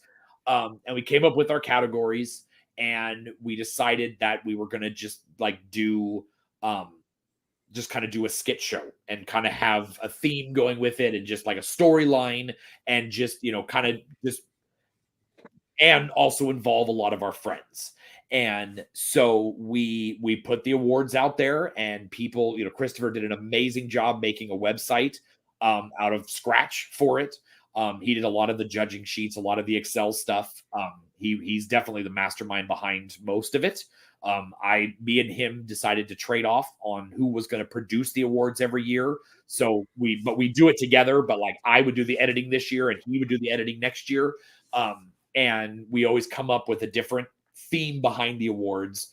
But we took some categories out, we added some categories, and we've basically settled on that we have your best display, we have best walkthrough, we have best motorized, best static, and best pneumatic prop. Those are all three separate, because I think in Dead with Dave it was just best animated prop and best static prop. Well, a motorized prop is very different from a pneumatic prop, and it's very hard to judge those two together because they do two totally different actions, and they take a lot of different type of talents and creativity to do it. I cannot make a pneumatic prop. I mean, yes, if I really put my mind to it, I could, but I love making motorized things and I love making static things. So we decided that we wanted to break all three of those up and see how it would do. And we also have best costume instead of male and female costume or male and female actor. We don't have actor ones. And then we did best haunt cycled, which was Christopher's baby. He coined the phrase, as far as I know, nobody else has ever came up with it before him, that it's literally garbage on the side of the road or something you were going to throw away, and you made it into a prop. And it could be something, it could be a jar and a mug and some twine, total MacGyver type stuff. And you made a cool prop with it, whether it was static, whatever. And so we that was not even a question that was going to be one of the categories. And then we had best overall. And so we have a little bit different way of judging it in that, we asked people, what are your overall thoughts and things like that. But we also went with, how well does the piece fit into their haunt, and, kind of a little bit easier way to judge instead of just saying, well, is this cool or not? There's a little more specifics of how we want it to look, or what you're supposed to be judging by. And, we've had different judges every year. We never have the same judges twice, except for Sandy Schneider, who is also part of our group, because Halloween Yard Haunts and Props is what is sponsoring it, because Christopher, Lisa Renee, Christopher, and Sandy, and then me eventually run that Facebook group. And so we use that Facebook group as the bouncing off point for the awards. And so we had a bunch of judges set up, and we had people send in their videos. And one of the coolest things happened. A bunch of people that I didn't know won awards, first time entering an award show. And I was like, this is the coolest thing, because one of the complaints of the other three awards is that the same people will win every year, or the same set of people. And they even tried to change that by having veteran awards and Vanguard awards and things like that. But then those veteran awards were only 5 or 6 people, and they pretty much, one of them would win every year. And there was, people were not willing to put their stuff in because they thought, well, I'm not as good as that to myself, and so I think that I'm not going to win because these people win every year. Or they'll change category. One year they'll win display, and the next year they'll win animated prop. And so it kind of got disenfranchised that people didn't want to do it. And so even now, I just read the winners of this year's awards, And I had to go look up several of them. I was like, I've never seen your stuff before. Watch their videos, and I'm like, where have you been? Like, you've just been lurking in the shadows with this amazing home hunter, this amazing prop talent that you had. And we're going to have several people who have never won awards once again. We're like in our 5th year, I think, now. And I'm like, it is so cool that we're able to give awards to people based on the fact that they're creating awesome stuff, and people feel like they have a chance every year, even though they might think, oh, this isn't going to win or whatever. And then it does. Almost all of our winners are very surprised that they win. And we do have a couple of repeat winners now, because they're amazing people. But one of the things we do is once you've won a category, you can't even enter that category the next year. And sometimes we make it where now you're a judge. Now you can't enter at all. So it automatically gives people the opportunity to win that category next year, because the person that won it is completely out. There's no veteran category or anything, because we haven't had enough shows yet to do that. And we may never do it. We've kind of bounced it back and forth of whether or not we're even going to do it. We might start going along and saying, okay, well, you've won 3 or 4 years now. You've won awards. You don't get to enter at all next year for anything, just to give everybody else a shot and to kind of, to keep people entering. But the fact that we have yet again a bunch of new people, everybody tells us it's so cool because we know we have a chance, and we know we're going to be, like nominated, and we put as best I can, we put every submission is in the show. So we do a thing in the beginning, or sometimes at the end, we do a big clip thing, and it's every single submission. There is the 3 to 5 second thing of your prop, your display, whatever in there. And we've had people message us, be like, I saw my thing in the beginning. And I'm like, that is so cool that you're like, I mean, I love that they're excited about that. I was just as excited when I saw mine in the Dead with Dave Awards, even before I was nominated. And there's a story. When I was nominated, I was at Troy Franz's house, Halloween Hellmouth, and it was me and Jim and my wife and Troy, and we were all standing around and we were watching the Dead with Dave Awards, and I was nominated, and I was jumping up and down. I was like, I was nominated for an award. I can't believe this. This is so cool. And I was just super giddy. And then I didn't win, but that's okay. It was so cool to be nominated for something like that from my peers. And I totally get now when people say, like, when they win awards for like movies and TV shows and stuff, they're like, it's so great to be nominated by my peers, I actually got to interview a couple of weeks ago on the Haunt Hour show, Bartley Busey, who is watching right now, I think still. He beat me last year in the Static Prop Award for the Canadian Awards, and I'm super not bitter about it. His prop was an amazing, really cool 3D printed and designed and all that kind of stuff. It was an old timey radio that really worked and all that kind of stuff. Super, super cool. But it was cool that, like, once again, I was super excited that I was nominated, and I'm obviously he was the better, the better prop. And I just love that we're able to joke about it. We're able to talk about it, and stuff like that. And it's he's not bitter either. Shut up. Of course you're not bitter, because you have the trophy. My trophy is empty, Bartley. My trophy is the fact that I get to see everybody happy. That's my trophy. But we've every year, me and Christopher come up with a new theme and a new way to present the awards. Usually there's always a storyline, and for the last several years we've had the storyline that somebody is trying to stop our show. And I'd have to pay customs on that, won't I? Because he's up in Canada up there. He's a Canadian haunter. And there's a person trying to stop us. And one of the original ideas was we wanted Dave years later to be the guy who's been trying to stop us from doing the show. And he's like, you guys ruined it. You guys are just, you're jackasses, and you're making a mockery of this. You guys are doing silly skits and whatever, and it's terrible. And I want it back. and we've asked Dave several times to come on the show and be the bad guy or even just be a bit part. And he's like, nope, I'm done. And I'm like, all right, that's fine. So we do have a villain. And this year the villain is really upset. So last year the villain turned us into puppets. And actually there's literally a puppet of me. And it is, I mean, I don't know how much more accurate you can get. We had a lady off of Etsy make me and Christopher puppets, and it was way more than we could imagine that they were that close to what we look like. Do we want to show the video? Oh yeah, we do have a video of us. We're gonna get this thing on. We may have to pull the screen back a little bit, but wait, why are you so close to me? I'm trying to stay in frame. It says 6 feet, sir. 6 feet. 6 feet. Okay, now that's better. Yeah, like I can smell you over here. Terrible. Oh wait, that was me. Ew. Go away.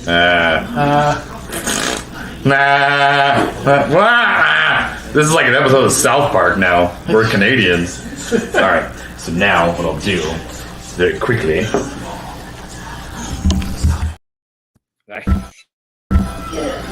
We're gonna get. We had never like we didn't know, like we were like trying to figure out how to make it where we could do the green screen, and because it looks like an award show, like we did the curtains and all kinds of stuff, and we had a TV screen that came down because Filmora is amazing. Yes, Christopher, we were puppets for a while. I don't feel good. Barley, it's gonna be probably end of July. Don't quote us on that, but end of July, beginning of August. Because we got a lot of production to do. We just got all of our presenters and they're getting their scripts tomorrow. So we had to learn green screen. We had to learn. I still can't talk with the puppet. He's way better at that puppet than I am. Because if you notice, when I wasn't talking, I was still moving the mouth. Because I never learned how to be a puppeteer, and it was like, so we're just gonna wing this, but that's also part of the silliness of it. It wasn't. Nobody should ever take me and Christopher seriously at all, especially not me seriously. So of course we don't want our show to be taken seriously either.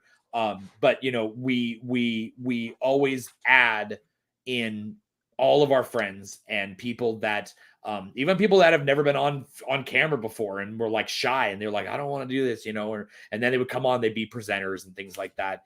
Last year we had David Gentry from Ghost Manor in New Orleans, and he's an amazing haunter. And he calls me up and he goes, so I've been making this skeleton that is like completely animatronic by itself.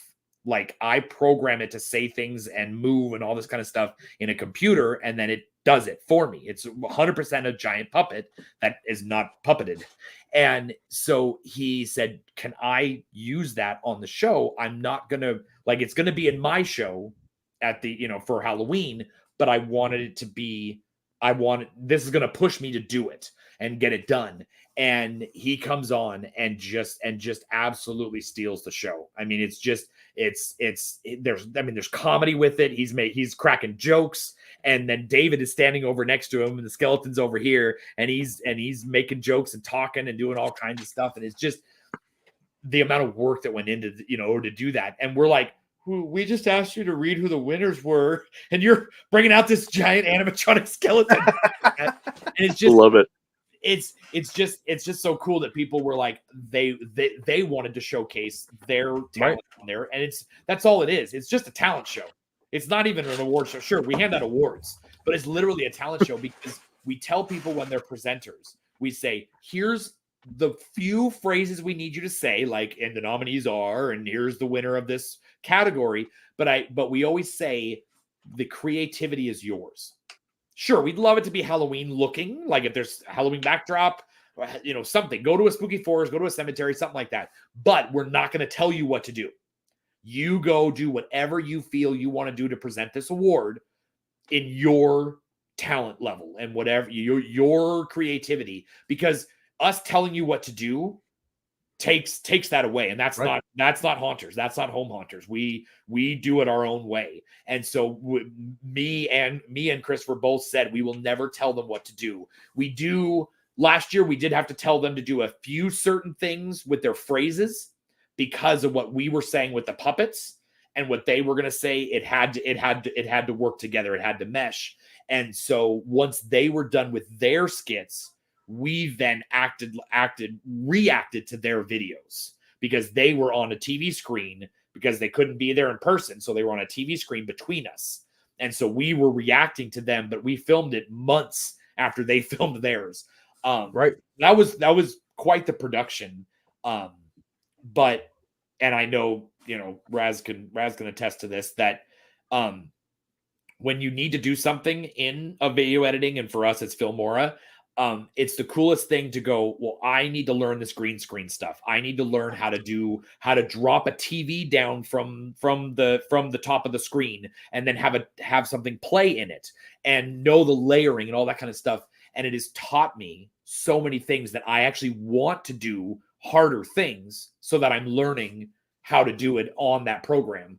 And that's the same thing with haunting. I want to know how to do Monster Hunt. I want to know how to do this and this and this.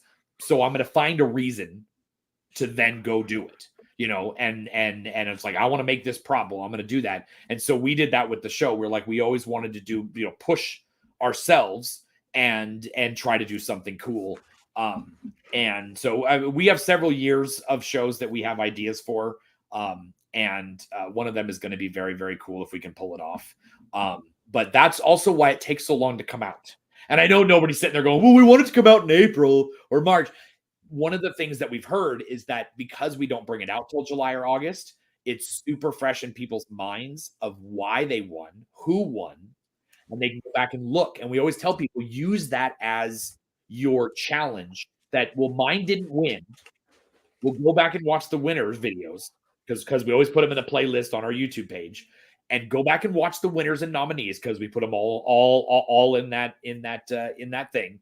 And now we've actually put all the videos. So if you submitted a video for on YouTube, we put it all in the playlist now. So everybody's video's in there. But we also have a separate one that's just for the winners and nominations. And so go back and look at the winner and go, oh, that's why they won.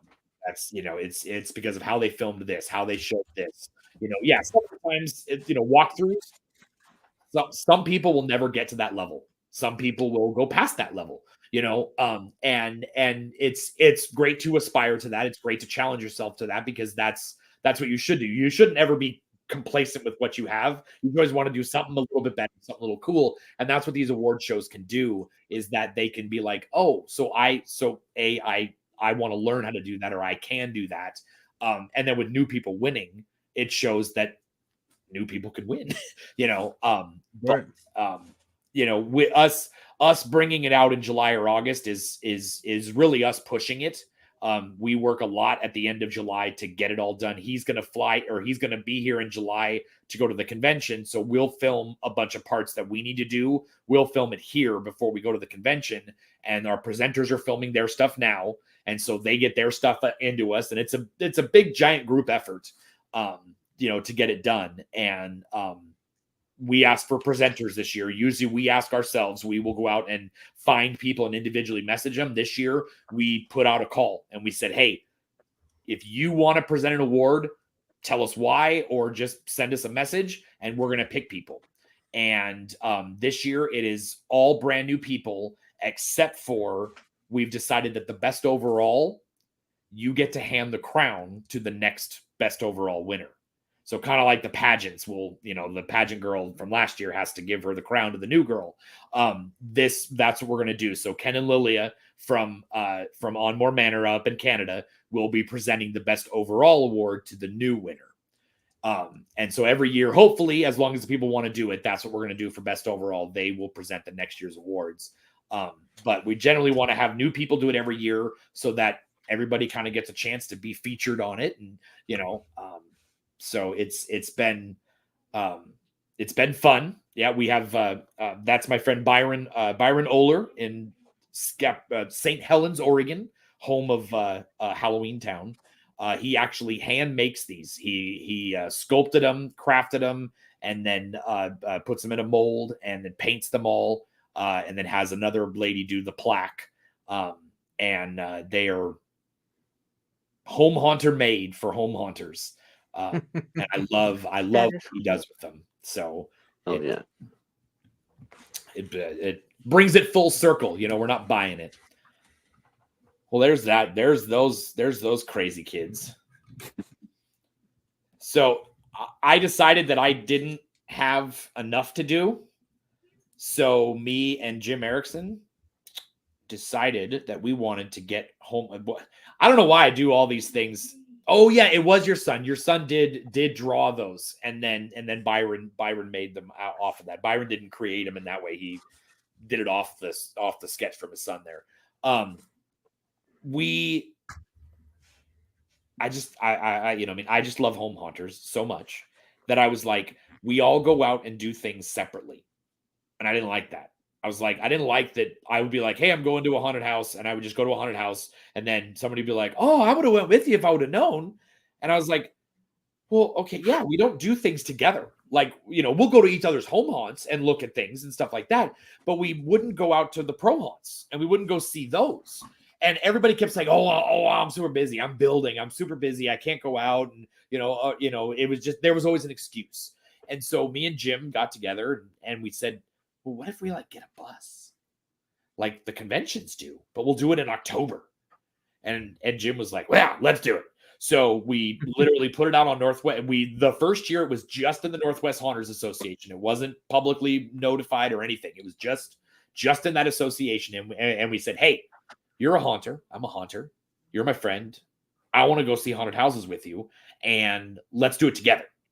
And so we contacted a couple of haunts and we said, hey, would you give us a couple dollars off your ticket? Maybe give us VIP access instead of a regular, thing so we can get to the next haunt. We're going to come by with a bus and we're going to go see your haunt. A bunch of haunters are going to come see your haunt, and then we'll go on to the next haunt. And that first year we probably had 30 people on it. They were all haunters, everybody that we knew. They came from all over the place. We did, the first night was in Portland. No, the first night was in Seattle. We went to Seattle and we saw 3 haunts that night. And then the next night we all went down to Portland. Well, I went back to Portland, but a bunch of people came down from Seattle and a bunch of people came from Portland to go to that one too. And we all went to 3 haunted houses that night.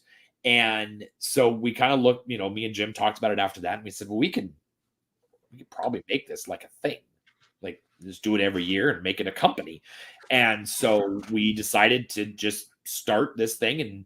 And we actually, one of the things with Northwest Haunters Association is we put out a call and said, you need to make us a logo.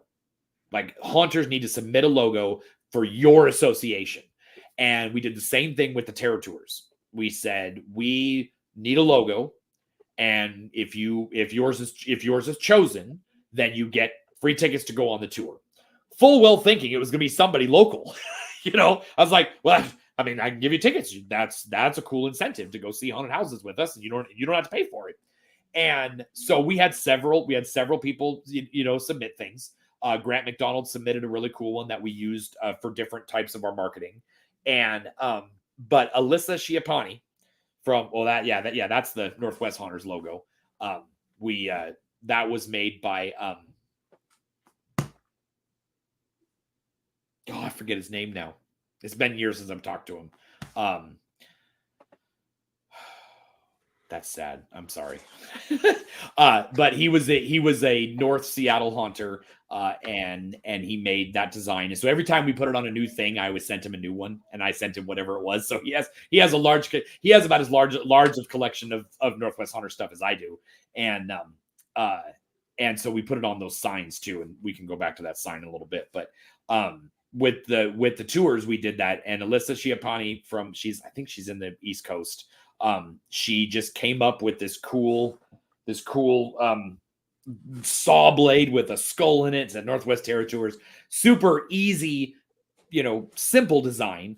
And and she's like, well, I don't live there, and I'm not going to come over to Oregon to see haunted houses because I'm working a haunted house and I'm not going to be able to do that. So she's like, just give it to somebody else. So we just kind of, we did a people submitted online, and we did a name in the jar thing.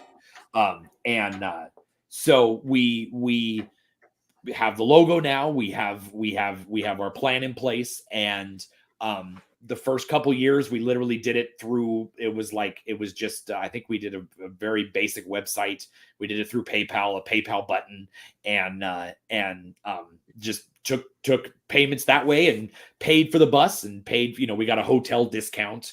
I called up hotels, and I learned a lot, and I'm still learning. Today we've been doing it since 2016. And we did a bunch of years in Seattle and Portland, and then we started doing just in Seattle and just in Portland. So we do 1 year in Seattle and the next year in Portland. And then I decided to move. And so we decided to start it in Dallas, Texas. And we did 1 year in Seattle, we did 1 weekend in Seattle, and then a week later we did it in Dallas. And that was quite the experience, trying to get back and forth, because we started having companies that, haunt vendors that wanted to donate stuff. They wanted to put, prizes into swag bags. And so that's where our tour is different than all the rest, because we give out swag bags full of prizes. And it's, it's vendor swag, or it's our swag that they bought. Like, we have keychains, we have stress coffins and things like that. But it's also, we have a golden ticket that we put in every bag, in random bags. And that golden ticket is usually, like, Fright Props gives us gift certificates. We've had fog machines. We've had costumes from different companies. We've had masks and all kinds of stuff. So we put these golden tickets in there. And as we're driving to the longest drive haunt, and we will do our golden ticket giveaway, and we walk up and down the bus row, and everybody goes, I got this, and I won this. And everybody's super excited. And of course, vendors are like, oh, they get to see our product, and then we do a video of it, and the vendors get to see that we're, so I got to learn about sponsorships, and about asking for sponsorships, and, asking bus companies for discounts, and asking, hotels for discounts, so that I could make it cheap. Because my whole thing was, again, back to being cheap, is that there are other haunt tours out there that are a little more expensive. Legendary haunt tours, almost, I think it's like $400, $400 or $500. And that's a little bit out of my range, And so I was like, okay, I'm trying to get this out to, he's a sponsor of Terror Tours too. He gives Skittles and scare horns and things like that. Sorry, Thrifty. Bartley corrected me. That we wanted to make the tours economical, because home hunters, we're all budget friendly or fearful. And we need to make sure that we are looking at all of our money, and a lot of our money goes into building our home haunts. And so maybe you don't have enough money to go to a pro haunt throughout the year, because it's, it's 30, 40, $50 to go in. And so we just kind of moved with that in mind, was that we were always going to keep it economical.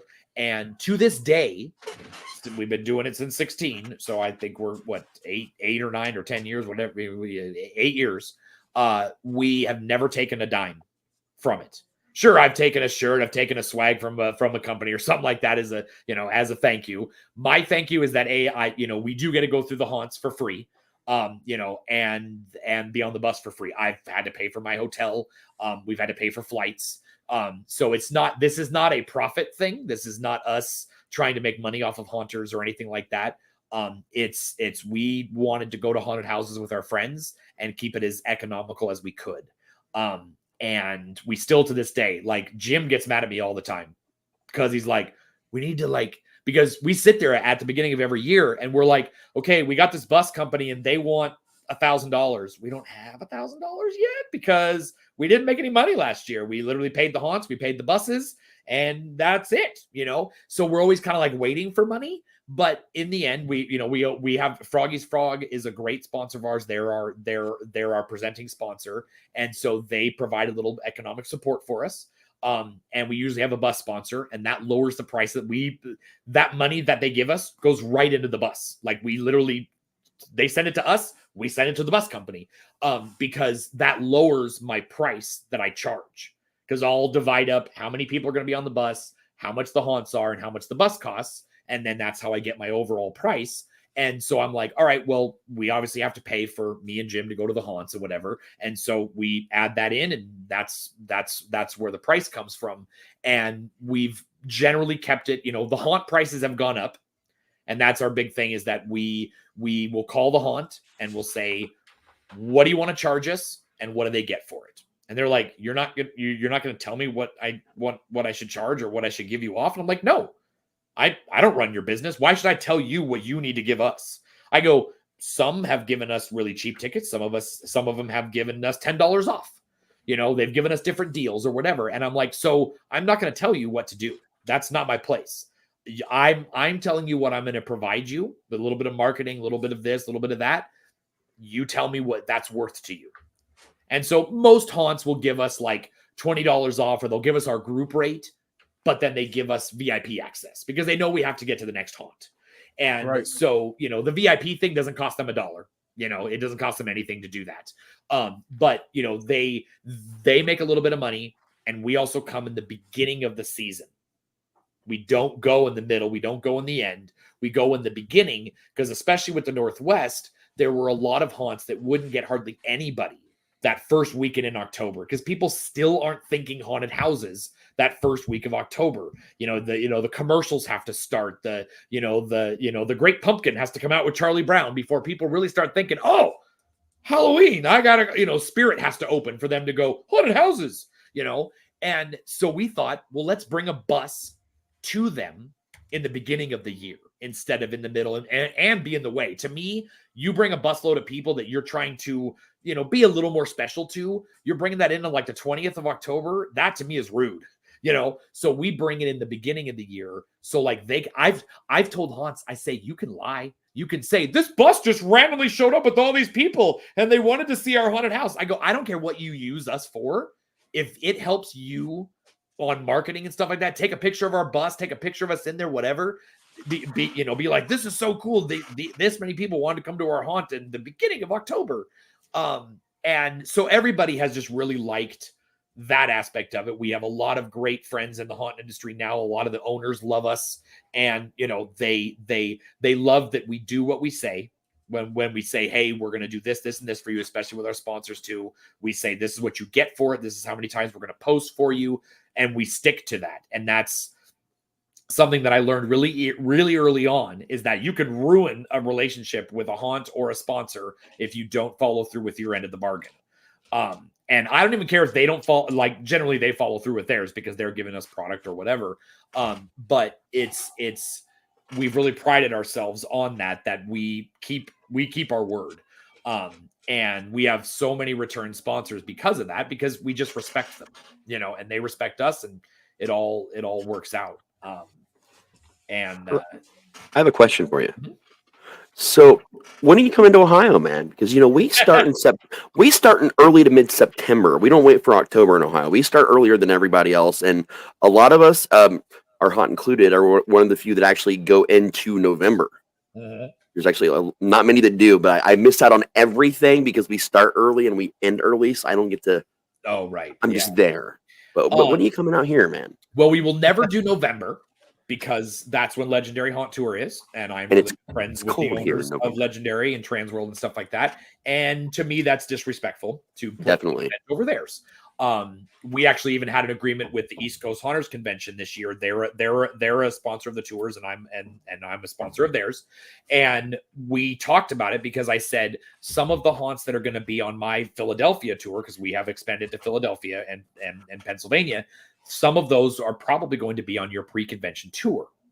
So there is no reason for me to sell tickets to an event that is in October, starting in February or March, while you're trying to sell tickets to your tour that is in April at those possible same haunts. And I said, so there's no reason for me to try to undercut you when we're all trying to work together to give people as much access to haunted houses as they can. And it's just another one of those things where it's like we're all working together to benefit all. And so she was like, oh, I was going to tell you could do whatever you want, but that's really nice of you. And I said, it wasn't even a second thought to do that, because Why would I do that? Because you're not. I mean, she's selling tickets to Legendary. Absolutely, Legendary is in Ohio this year. So obviously, I'm not going to be in Ohio. I might be already looking it up. Just putting it out there. Just say you should be. You should be. There's some amazing haunts on there. So Ohio. The only problem for us, and it's I will tell you this, it's not a no. No region is out. Well, okay, Chicago's out because Chicago has, yes, they have some amazing haunts. Their buses are very expensive. Very expensive. So normally when they do bus tours up there, it's with a school bus, and we don't do school buses. We do big charter buses. And so I'm like, there's no way we're not gonna. I am not gonna bring us down to. Shut up, Christopher. We're never gonna go down to school buses. But we, Ohio's kind of weird because we wouldn't know where. Like, there's enough in each one of the 3 major cities to do it. But I think that it's been done by other things. It's, it was on, several of the haunts were on the MHC tours over the years. And it's, and now it's on Legendary where, which I can say that about Philadelphia now because East Coast Haunters Convention is there. They're going to do the haunts around there a lot too. Oh yeah. Right. It's definitely something that's on our list. I have the next 6 years planned out of where we're going. And it's also a spreading myself thin type of thing because I'm always going to be here in Texas. So we're always going to do one in Texas. But we will eventually move around a little bit. So no place is safe from me.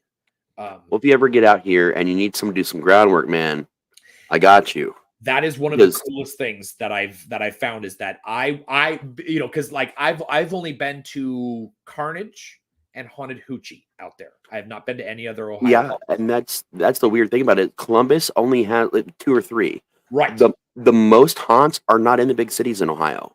They're actually at your destination, like Dayton. Like they're in your destination cities that are cities between the bigger stops. Which kind of makes it harder for us because we have people that come in from all over the country. Where do we host? What city do we host in? Because I need to be able to get to an airport. Usually our hotel is right near the airport, so people don't have to pay for an Uber or anything else. They get a free shuttle to the hotel. And I always pick a hotel with free breakfast because again, I'm thrifty. And so that's where because we've talked about Ohio before, and I think that was kind of the hard thing is that we could go and say, see, thrifty again. He's right there. So what you need is a place like Dayton, who has an international airport, and it's a city stop in between all of the other major cities. See, there you go. See, I got you. That's what we found with the Philadelphia area. Is there's another podcaster, Jared, who does Halloween 365, and he when I started talking to people in that area about it, he popped up. He had us on our show last year, and he has been a wealth of knowledge. Him and Chris Roosh Dozer, they've both been amazing help in what about this haunt and have you been to this haunt? One of the haunts we have on the Philadelphia tour is called Devil's Last Laugh. I never heard of it before, never seen anything about it, but I watched a review that Jared did of it, and I read some Google reviews of it. And they said, you drive up to this guy's house. There's a barn in the back, and he's got a terrible cemetery in the front. Like it's Dollar Tree Cemetery in the front. Okay. And you're paying money to go in this place. So you're walking up to this place going, what am I getting myself into? This is why did I pay for this? Then you go into the haunt, and every review said we were blown away by what was inside. And I'm like, as soon as I saw that and I saw Jared's review, I was like, because he did a video review of it, and I was like, I have to have this on our tour because the cool thing about our tour is we don't have just the big dogs. We went into a home haunt in the guy's house in Salem, Oregon. We drove a bus, a 56 passenger charter bus down this neighborhood street, parked it in front of his house, and saw his home haunt and went into his house. Because he decorated the whole inside of his house too. And everybody on that tour said that was the highlight of the show. Because they got to see something that no other haunt tour has ever done. And so we don't want to sit there and say it goes back to my nobody's less than. So I've got this haunt that's in this guy's backyard, basically. in a barn. And it's right after we get to go to Waldorf, which is where Hell House was filmed. So you get to go to this well-known establishment, this well-known movie thing, and then you get to go to this guy's backyard. We got to go to Pennhurst Asylum, and then this guy's backyard.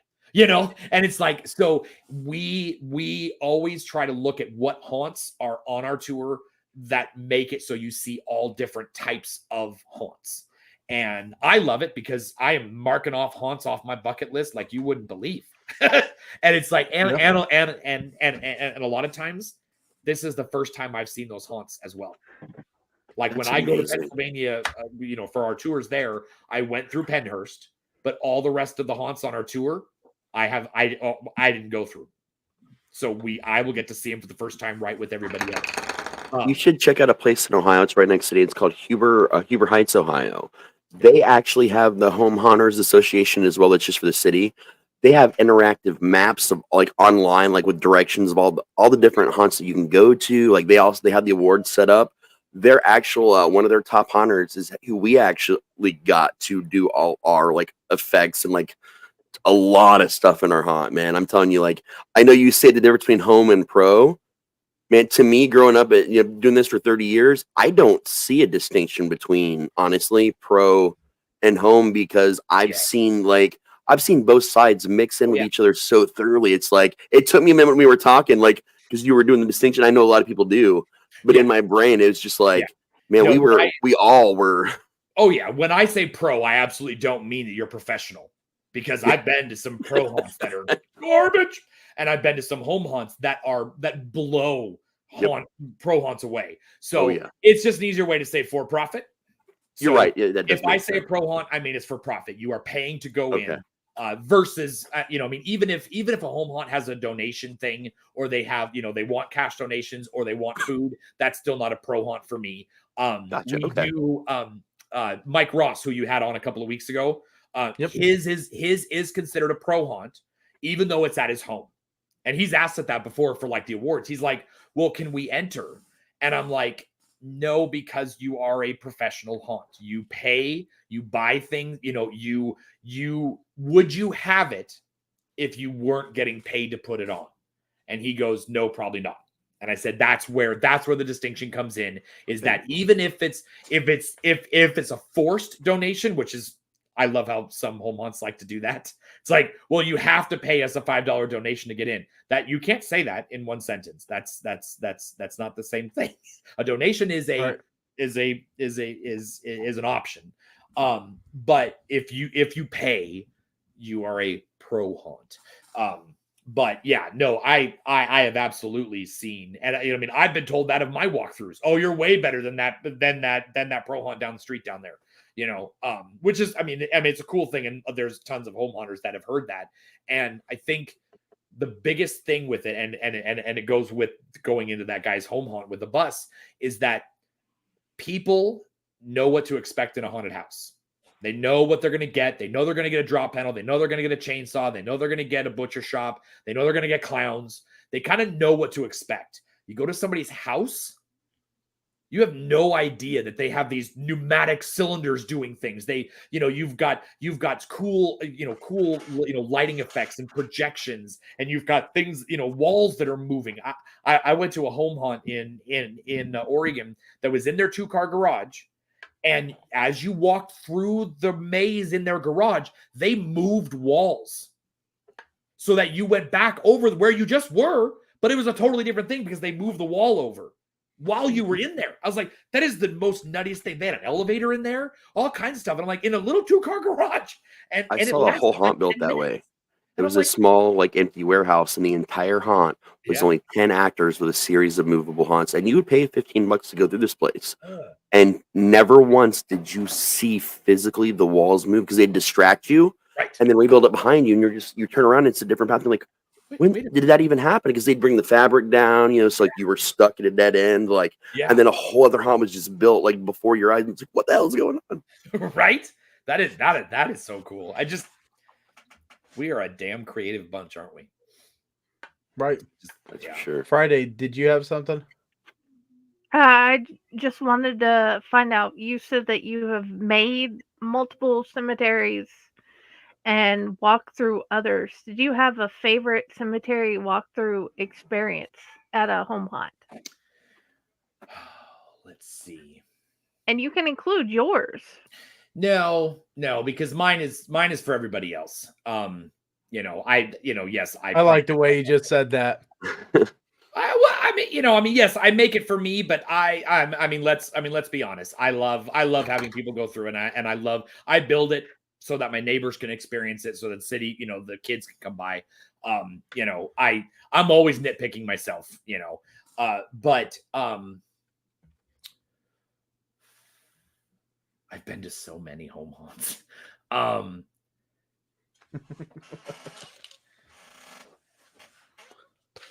I would have to just say, I will say this. Chicago. The entire city of Chicago has some of the coolest home haunts I have ever seen. They have pneumatic things coming out at you. They've got laser beams. You trip that, so you cross over a laser beam and it trips it, trips the act and, the animatronic and stuff.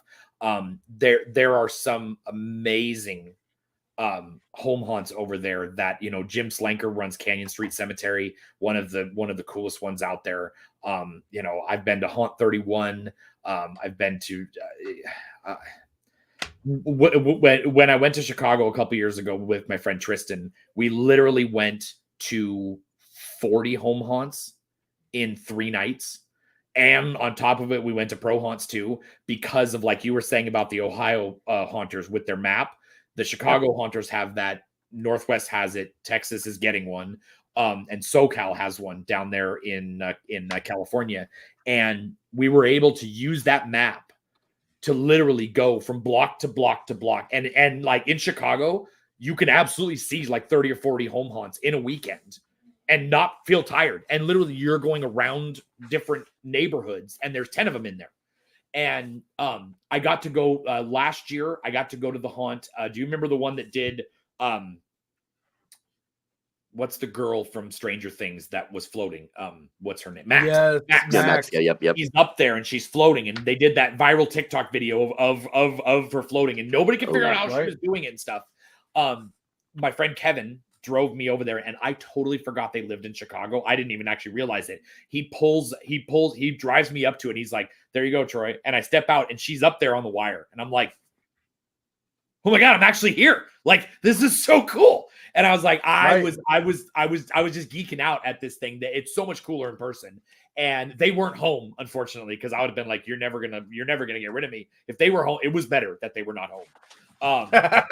Because I would have it would have been a 2-hour conversation with them.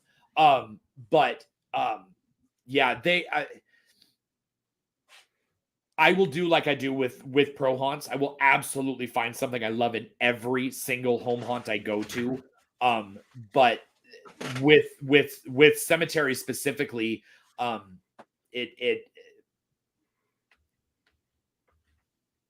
there's not a lot that do just cemetery. Like, and I even have to say that about myself, because I added the animatronic witch. I've got the 12-foot skeleton. There's really not anybody, the Davis Graveyard people, they've always done a great, full-on theme where there's nothing really extra in it. They have very low effects and things like that. And it's a fantastic specimen of a graveyard. And I think, there are people out there who will do it. And like, I was always wondering why people lit up cemeteries in multicolor.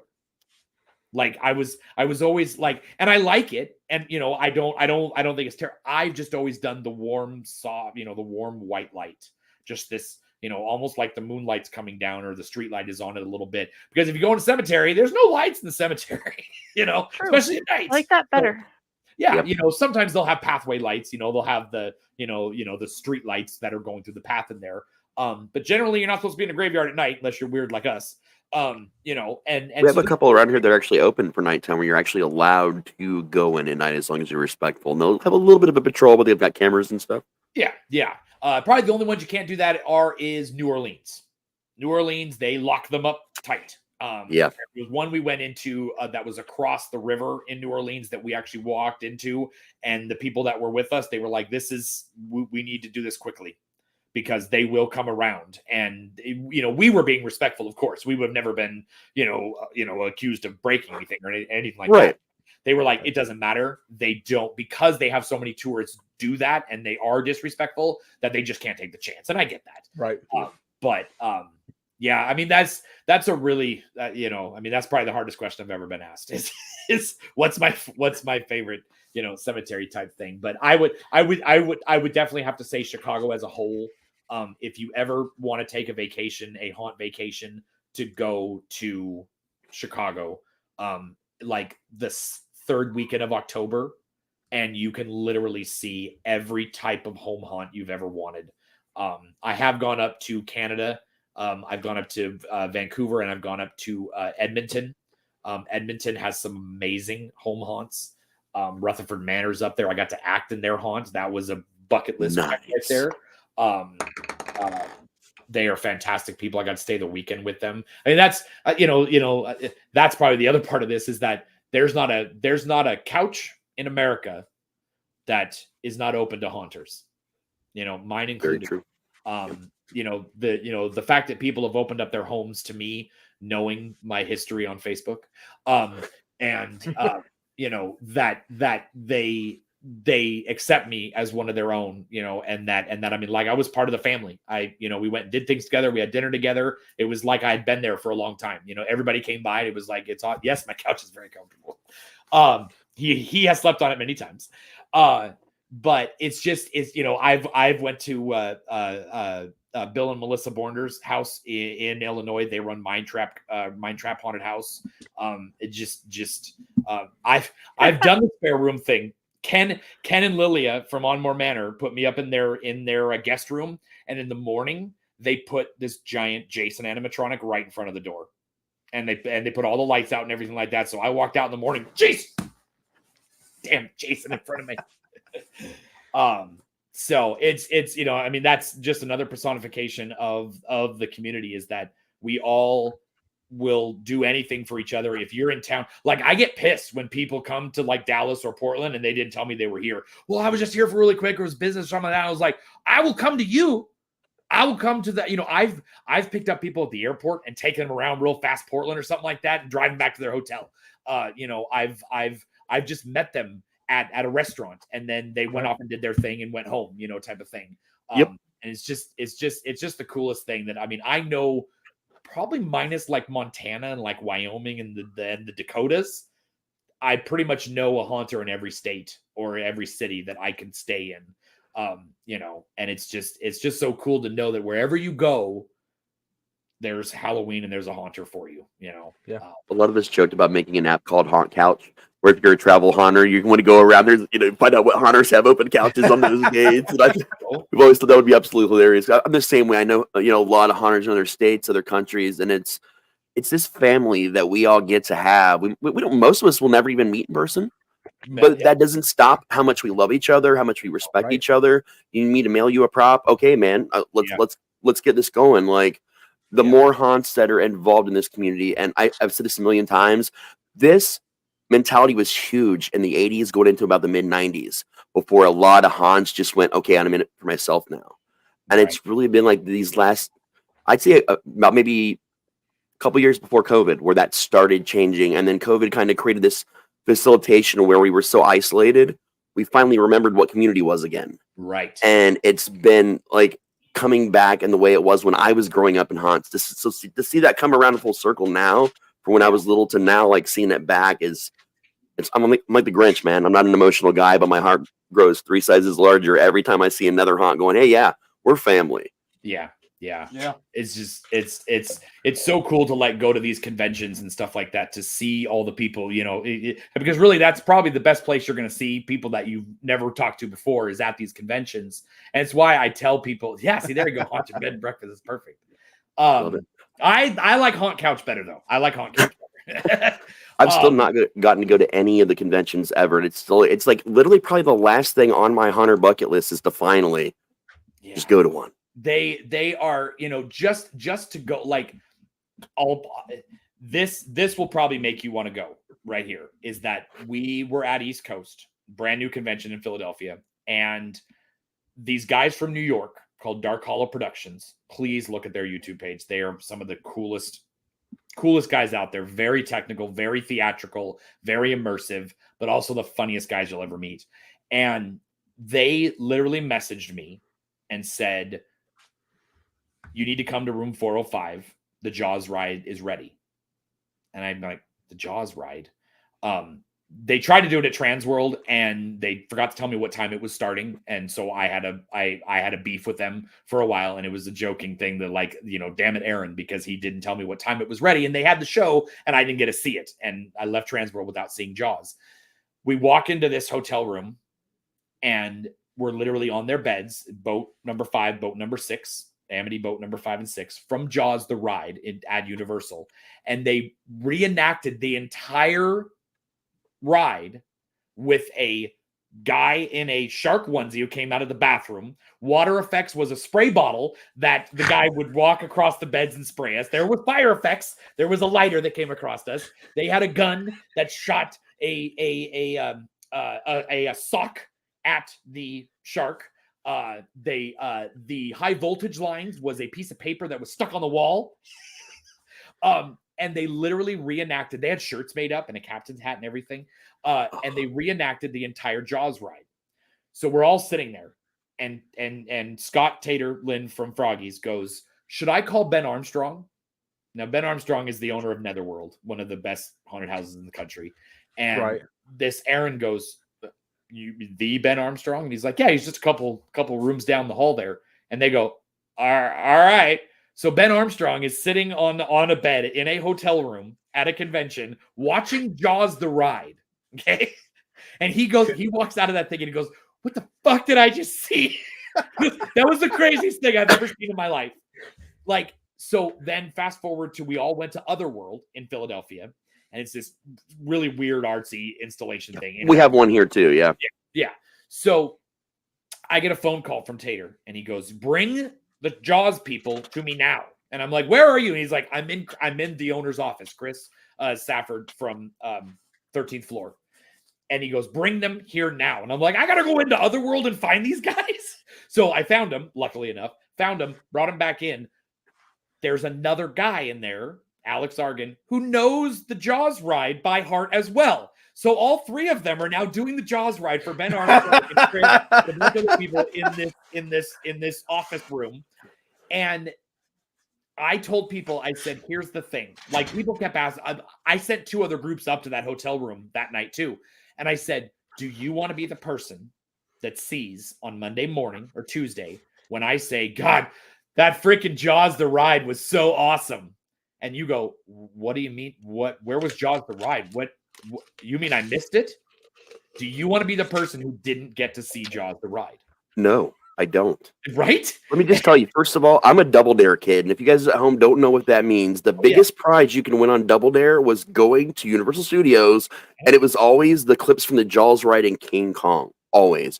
So that's like part of my like whole childhood experience. But also, I'm the resident stoner of our network. And let me just tell you, that sounds like the most amazing time I will ever have anywhere in life. Yeah. I don't even care about the convention. I just want to go see Jaws the ride. Right.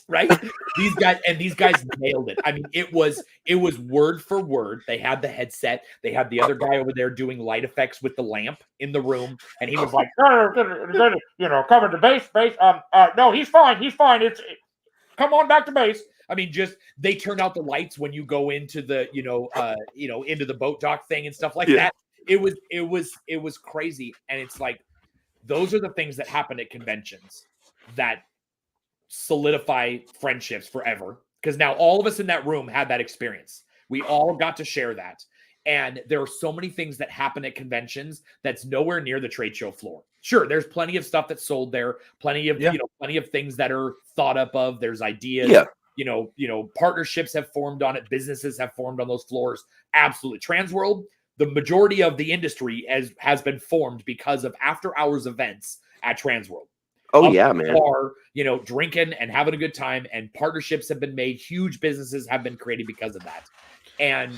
But it has nothing to do with the trade show floor, or the haunt tour or anything like that. You hang out with people that you've never met or you've wanted to meet, and you just get this. I mean, if you want to see the haunted community at its best, you go find the hotel that has the after hours thing going on. Oh, yeah. Or you go find this you'll walk into a restaurant that's right around any of these conventions, and you'll see 30 people in black shirts, of course. And they're all around the table in the middle of March, April, June, whatever. And they're all hanging out at the table. They're all eating. And I bet you 7 to 8 of them have never met each other and didn't know anything about each other. I love that. I've been there virtually. I've been at multiple cons virtually because my friends will like take me around. Like, okay, this is Raz. You got to meet Raz. Talk to this person. Like, I've been at some of the dinners afterwards. Even I've been there, like virtual presence. I'm just, it's that physical. It's the smell. It's the feel. It's everything, man. Like, it's different when you're just at a computer watching everyone enjoy themselves. Right. That was one of the things I did at Transworld this year. Is that I said I didn't do any events. The only event I did was, I don't even know if I did an event. No, I did the zombie game thing, whatever they did, because I was asked to be a zombie in it, so I had to do that. But other than that, I said I don't want to do any events. I want to just go with people. I want to find like this person. They're walking that way. There's a group of them. I've never met them before. Where are you guys going to dinner? Okay, can I come? Okay, yeah, let's go. I sat at dinner with like 12 people I didn't know. And my wife goes, why are we, who are these people? And I said, I don't know. We're going to go have dinner with them. And it was absolutely a blast. This sounds like a new Raz and Pyle adventure. We need to get with, it needs to be Raz, Pyle, and Troy. And we just need to go to one of these and just do this as a group, because like me and Pyle do really stupid, crazy things just for fun like this, where we just do things. Like one time we went to Loveland Castle and took the tour on accident backwards. We went to the exit, the whole thing. We wander and do weird things like that, but it sounds like more fun to do it with, in that environment. Oh, absolutely. One of the other crazy things we did at East Coast was right next to the convention is this place called the American Treasure Tour. And it's literally this guy's private collection of everything. Literally everything pop culture. He has like 30 old Wurlitzers, like the actual ones with all the instruments in it. It is so amazing. He has everything pop culture, everything you can imagine, millions of dollars worth of stuff in there. He has the original, the animatronics in the Macy's windows, and they would, he has the original one, the first one ever made, and it's a sword swallower, and it's literally that is amazing. And there's a tram ride. You literally get in this airport, the airport, the baggage cart guys, they've got like 6 of those, and you get in this tram ride and you go around this building for like 45 minutes looking at everything. And it is he has a whole display of Raggedy Ann dolls, huge display of player pianos, every type of player piano you could ever imagine. Literally everything you could ever think of, from like the late 1800s to like 1980, 1990 is. You're describing heaven to me. That's what you're doing at the moment. It is. You could go on that tram ride 10 times and still not see everything. Then you get to walk around and look at things as well. And it is one of the coolest things. And once again, it's that, you didn't go on the treasure tour. Oh, dude, I literally took the extra tour when I did the whole Graceland thing just to see Elvis's planes, because it was an extra ticket that like they just started doing like my first marriage, that was our honeymoon. We went down and I stopped by Graceland because I'm an Elvis guy. Yeah. And like, I just thought it was cool that I got to see his planes. But like what you're describing is literally like, it's my whole world right now. It was $18 for the tram tour. More than worth it, dude. I definitely pay more than that to do. Oh, absolutely. Absolutely. I'd rather go there than Disney, to be honest. Speaking of Graceland, I told my wife the other day we're only 7 hours from Graceland, and she goes, "Okay, we're going." And I'm like, "Yeah, we have to go. It's going to be cool." I loved it. So I definitely with conventions, my thing is that I want everybody to experience all of them. Vendors and people alike, because you will absolutely find something in every one of them that is worth it. You will find which ones work for you as vendors or as attendees. And like in the beginning, I was like, well, I have West Coast. I don't need to go. Jose from Hunters Hangout would constantly tell me, you have to come to MHC. You have to come to MHC. There's no other show. You have to come here. You don't need to go to any other show. Stop going to West Coast. Go there. So I go to MHC. Of course, I had a blast. And it was awesome. But West Coast, had the 13th floor where everybody decorated their rooms and we all drank and we hung out all night. No other show had that. So it was, so I'm like, MHC, that was kind of cool. But, so then I came up with the idea for myself was that I can't say, well, this one's the best. I got to go to all of them. And I can't sit there and say, oh, well, you shouldn't go to this show and you shouldn't go to that show. Have I been to it? No. Well, then guess what? I can't say you shouldn't go to it. You should absolutely go to every show. And it's one of the hard things about living in the Northwest is that other than West Coast, which is now gone, it's so far to get to these other shows. It's so expensive to fly. It's impossible to drive, and so they're having a hard time leaving. Like, I'm trying to convince people in the Northwest, hey, here's this show. This is what this offers. This is what this offers. Please go out to these shows, because I don't care if you spend a dime on the trade show floor. Sure, I have plenty of vendor friends that I would love for you to buy stuff from, but I want you to experience the time that you have there, the friends you make, the connections, the just seeing people, sitting at home, like you were saying, sitting at home on a screen, watching the videos of a trade show floor walkthrough or seeing our videos of silly things we did at night is not the same. And you cannot say you experienced it unless you're there. And it's just such a cool thing to have for us that we get to pick from several different regions of this country. There's almost none that are untouched that you could go to a show that has at least something to do, especially with these horror cons and oddity shows and stuff like that. But those are not like ours. I'm sorry. You could go to an oddity show. You can go to a horror cosplay con. It's not like ours. I've been to cosplay ones and they just go home at night. Or they go back to their hotel room. They may go to dinner or something like that, but they don't do anything. Like ours, it's like, oh my God, it is just the coolest thing to hang out and be with all these people. Right. Yeah, that was our fault. We may have brought the 13th floor to Ohio, and that was bad. So here we are at a show that usually is only a 2-hour show.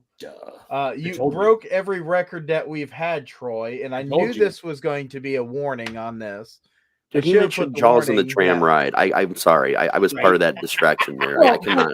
Pyle, I run a show called The Haunt Hour. I looked back the other day at our thing. We have one show that was an hour, and we've been doing it for 4 years. Okay, right. It's The Haunt Hour-ish. At least you don't put an hour on yours. You don't put something in the name of your show. How dumb were we? Well, let's call it The Haunt Hour. We literally sat there and said, we are going to do this for an hour. We're going to have 30 minutes of the guest and like 30 minutes or 20 minutes of us talking about news and stuff like that. It's never been that way because people are just so interesting. I didn't say this earlier, but I'm a big fan of the Haunt Hour, by the way. A huge fan of it. I didn't get a chance to tell you that earlier. Oh, thank you. Well, I disagree about the mistake part. Jim is my biggest fan. Jim is my best friend, and he's my biggest fan, and he loves me so much. Well, let me ask you this, Troy. In the future, do you think that you would consider coming back onto the show and doing a little more squirrel? You know what? If you have a guest that that flakes on you, or you have an open slot, and I'm available, I got you, buddy. Okay, that's awesome. Anytime you want. Even if you want, and if you want to craft it and be like, hey, we're only going to talk about this topic tonight or something like that. Like, I know we can't do that. We're not capable on this network of only sticking to one topic. It will never. I was going to, because there used to be a show. I don't know who used to do it, but it used to be, Drew Badger from Big Scary Show. He will have shows that are just about like first-time vendors at a convention. And he only wants people that are first-time vendors, but then he brings one on that's been a long-time vendor to kind of be the yin to the yang type thing. And so then they would say, yeah, that's right, Jim, that, you would only talk about that one topic. So, but if that ever comes up, I'm gay. I have the best friends. I have the bestest friends in the world. Well, you brought up earlier, Kevin, and here in 4 weeks, I will be at Midwest Haunters Convention. Good. I already talked to Kevin. Good.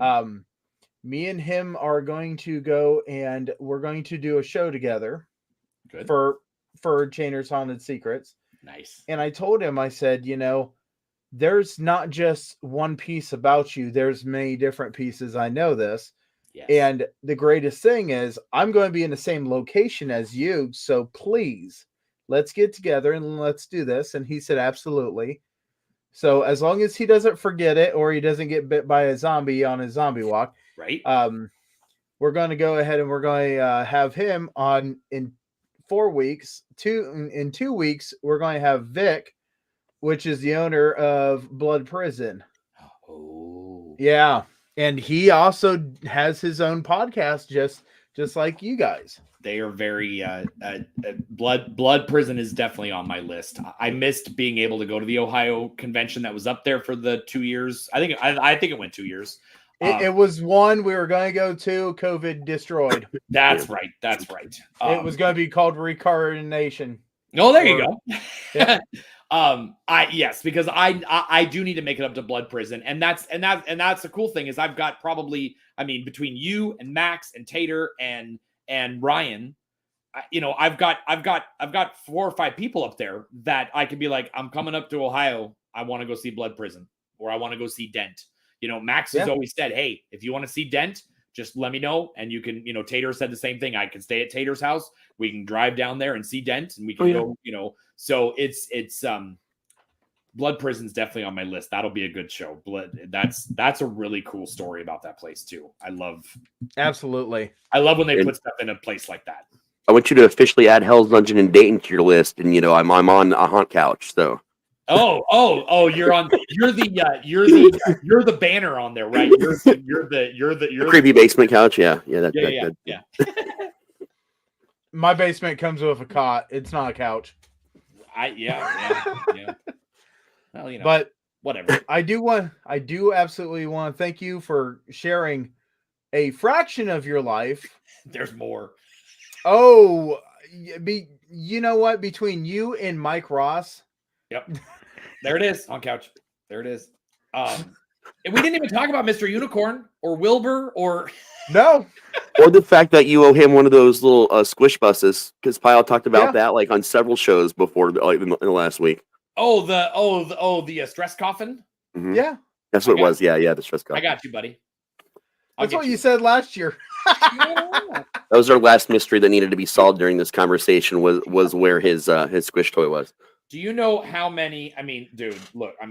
This is my notes thing on my phone. Okay, it's not. It's yeah. That's not grocery list, people. Okay, I'm so disorganized though, and my wife's super organized. She's the only reason the tours aren't a thing because she made me a spreadsheet that was kick ass. And I'm like, I'm sitting here going, I had to start going on to Google Tasks and being like, send Pyle Chainer's stuff. It was literally on there, and it messaged me on my phone. It goes, you haven't sent Pyle his stuff yet. Hell yeah. Because I'm getting so. Well, I do want to thank you once again for coming on, and we would love to have you back on the show sometime, and then we can talk about other stuff. Trust me, there's a lot to you. I know that we didn't even touch half of the skin that is on you. I try to keep myself busy, because if I'm not, then I'm bored, and that's just I don't ever stop. After this, it's only 10:42 where I am.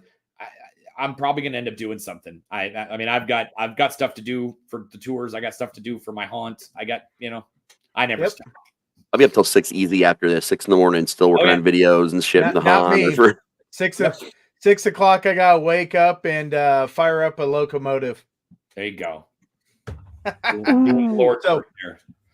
Well, hello once again. My name is Pyle, and I would like to thank everybody, but we're going to go down the list. Raz, where can we find you? You can find me at raztslasher.com, at Hell's Dungeon in Dayton, Ohio, and on the Owlite Network. You can also find me tomorrow morning at your mom's house. She makes fantastic pancakes. Oh, I love her pancakes. Friday, where can we find you? Here at Owlite, at Facor, on my pages at Friday with the Library in the Blue Box, and my author page, Jennifer Elliott. And Troy, your long list of different places. Where can we find you? But there's no pancakes? Friday has no pancakes? Okay, all right. I have pancakes. You just have to come get them. Oh, okay. Okay. I have pancakes. I have waffles. Waffles. Do you have waffles in the state of Texas? In the shape of Texas? I'm getting I have to that get a new waffle one. maker. I'm getting that waffle maker. Yeah, I want one too. Anyways, Amazon. And so I am Scare Hollow on everything. And I also own a Texas waffle maker. So Scare Hollow on YouTube, that's where most of my content is. That is DIY, all that stuff. I have plenty of DIY videos and stuff. So Scare Hollow on YouTube, terrortours.rip. We have the .rip address. It's so super cool. So you can check that out. We're going to be in San Antonio, Texas, and in Philadelphia this year. We will move around those states for a while, so you can come see us. We got pretty good pricing on it and all that kind of stuff. Yeah, come down to Texas anytime. Please do. And once again, you can find me here on the Elliott Network, and you can find me on Facebook, Pyle Hazard. And once again, for anybody that's going to the Midwest Haunters Convention, please come see me. I want to meet everybody. I want to greet everybody. Trust me, I want to know more about the haunt industry. Every single person that is out there that scares people, designs things, whatever. You are all part of the haunt industry, and we should all be proud of every single part of it. Yeah. So tonight, I want to say goodbye to everybody. See you guys later. Say hello to your mom. Bye. Have a great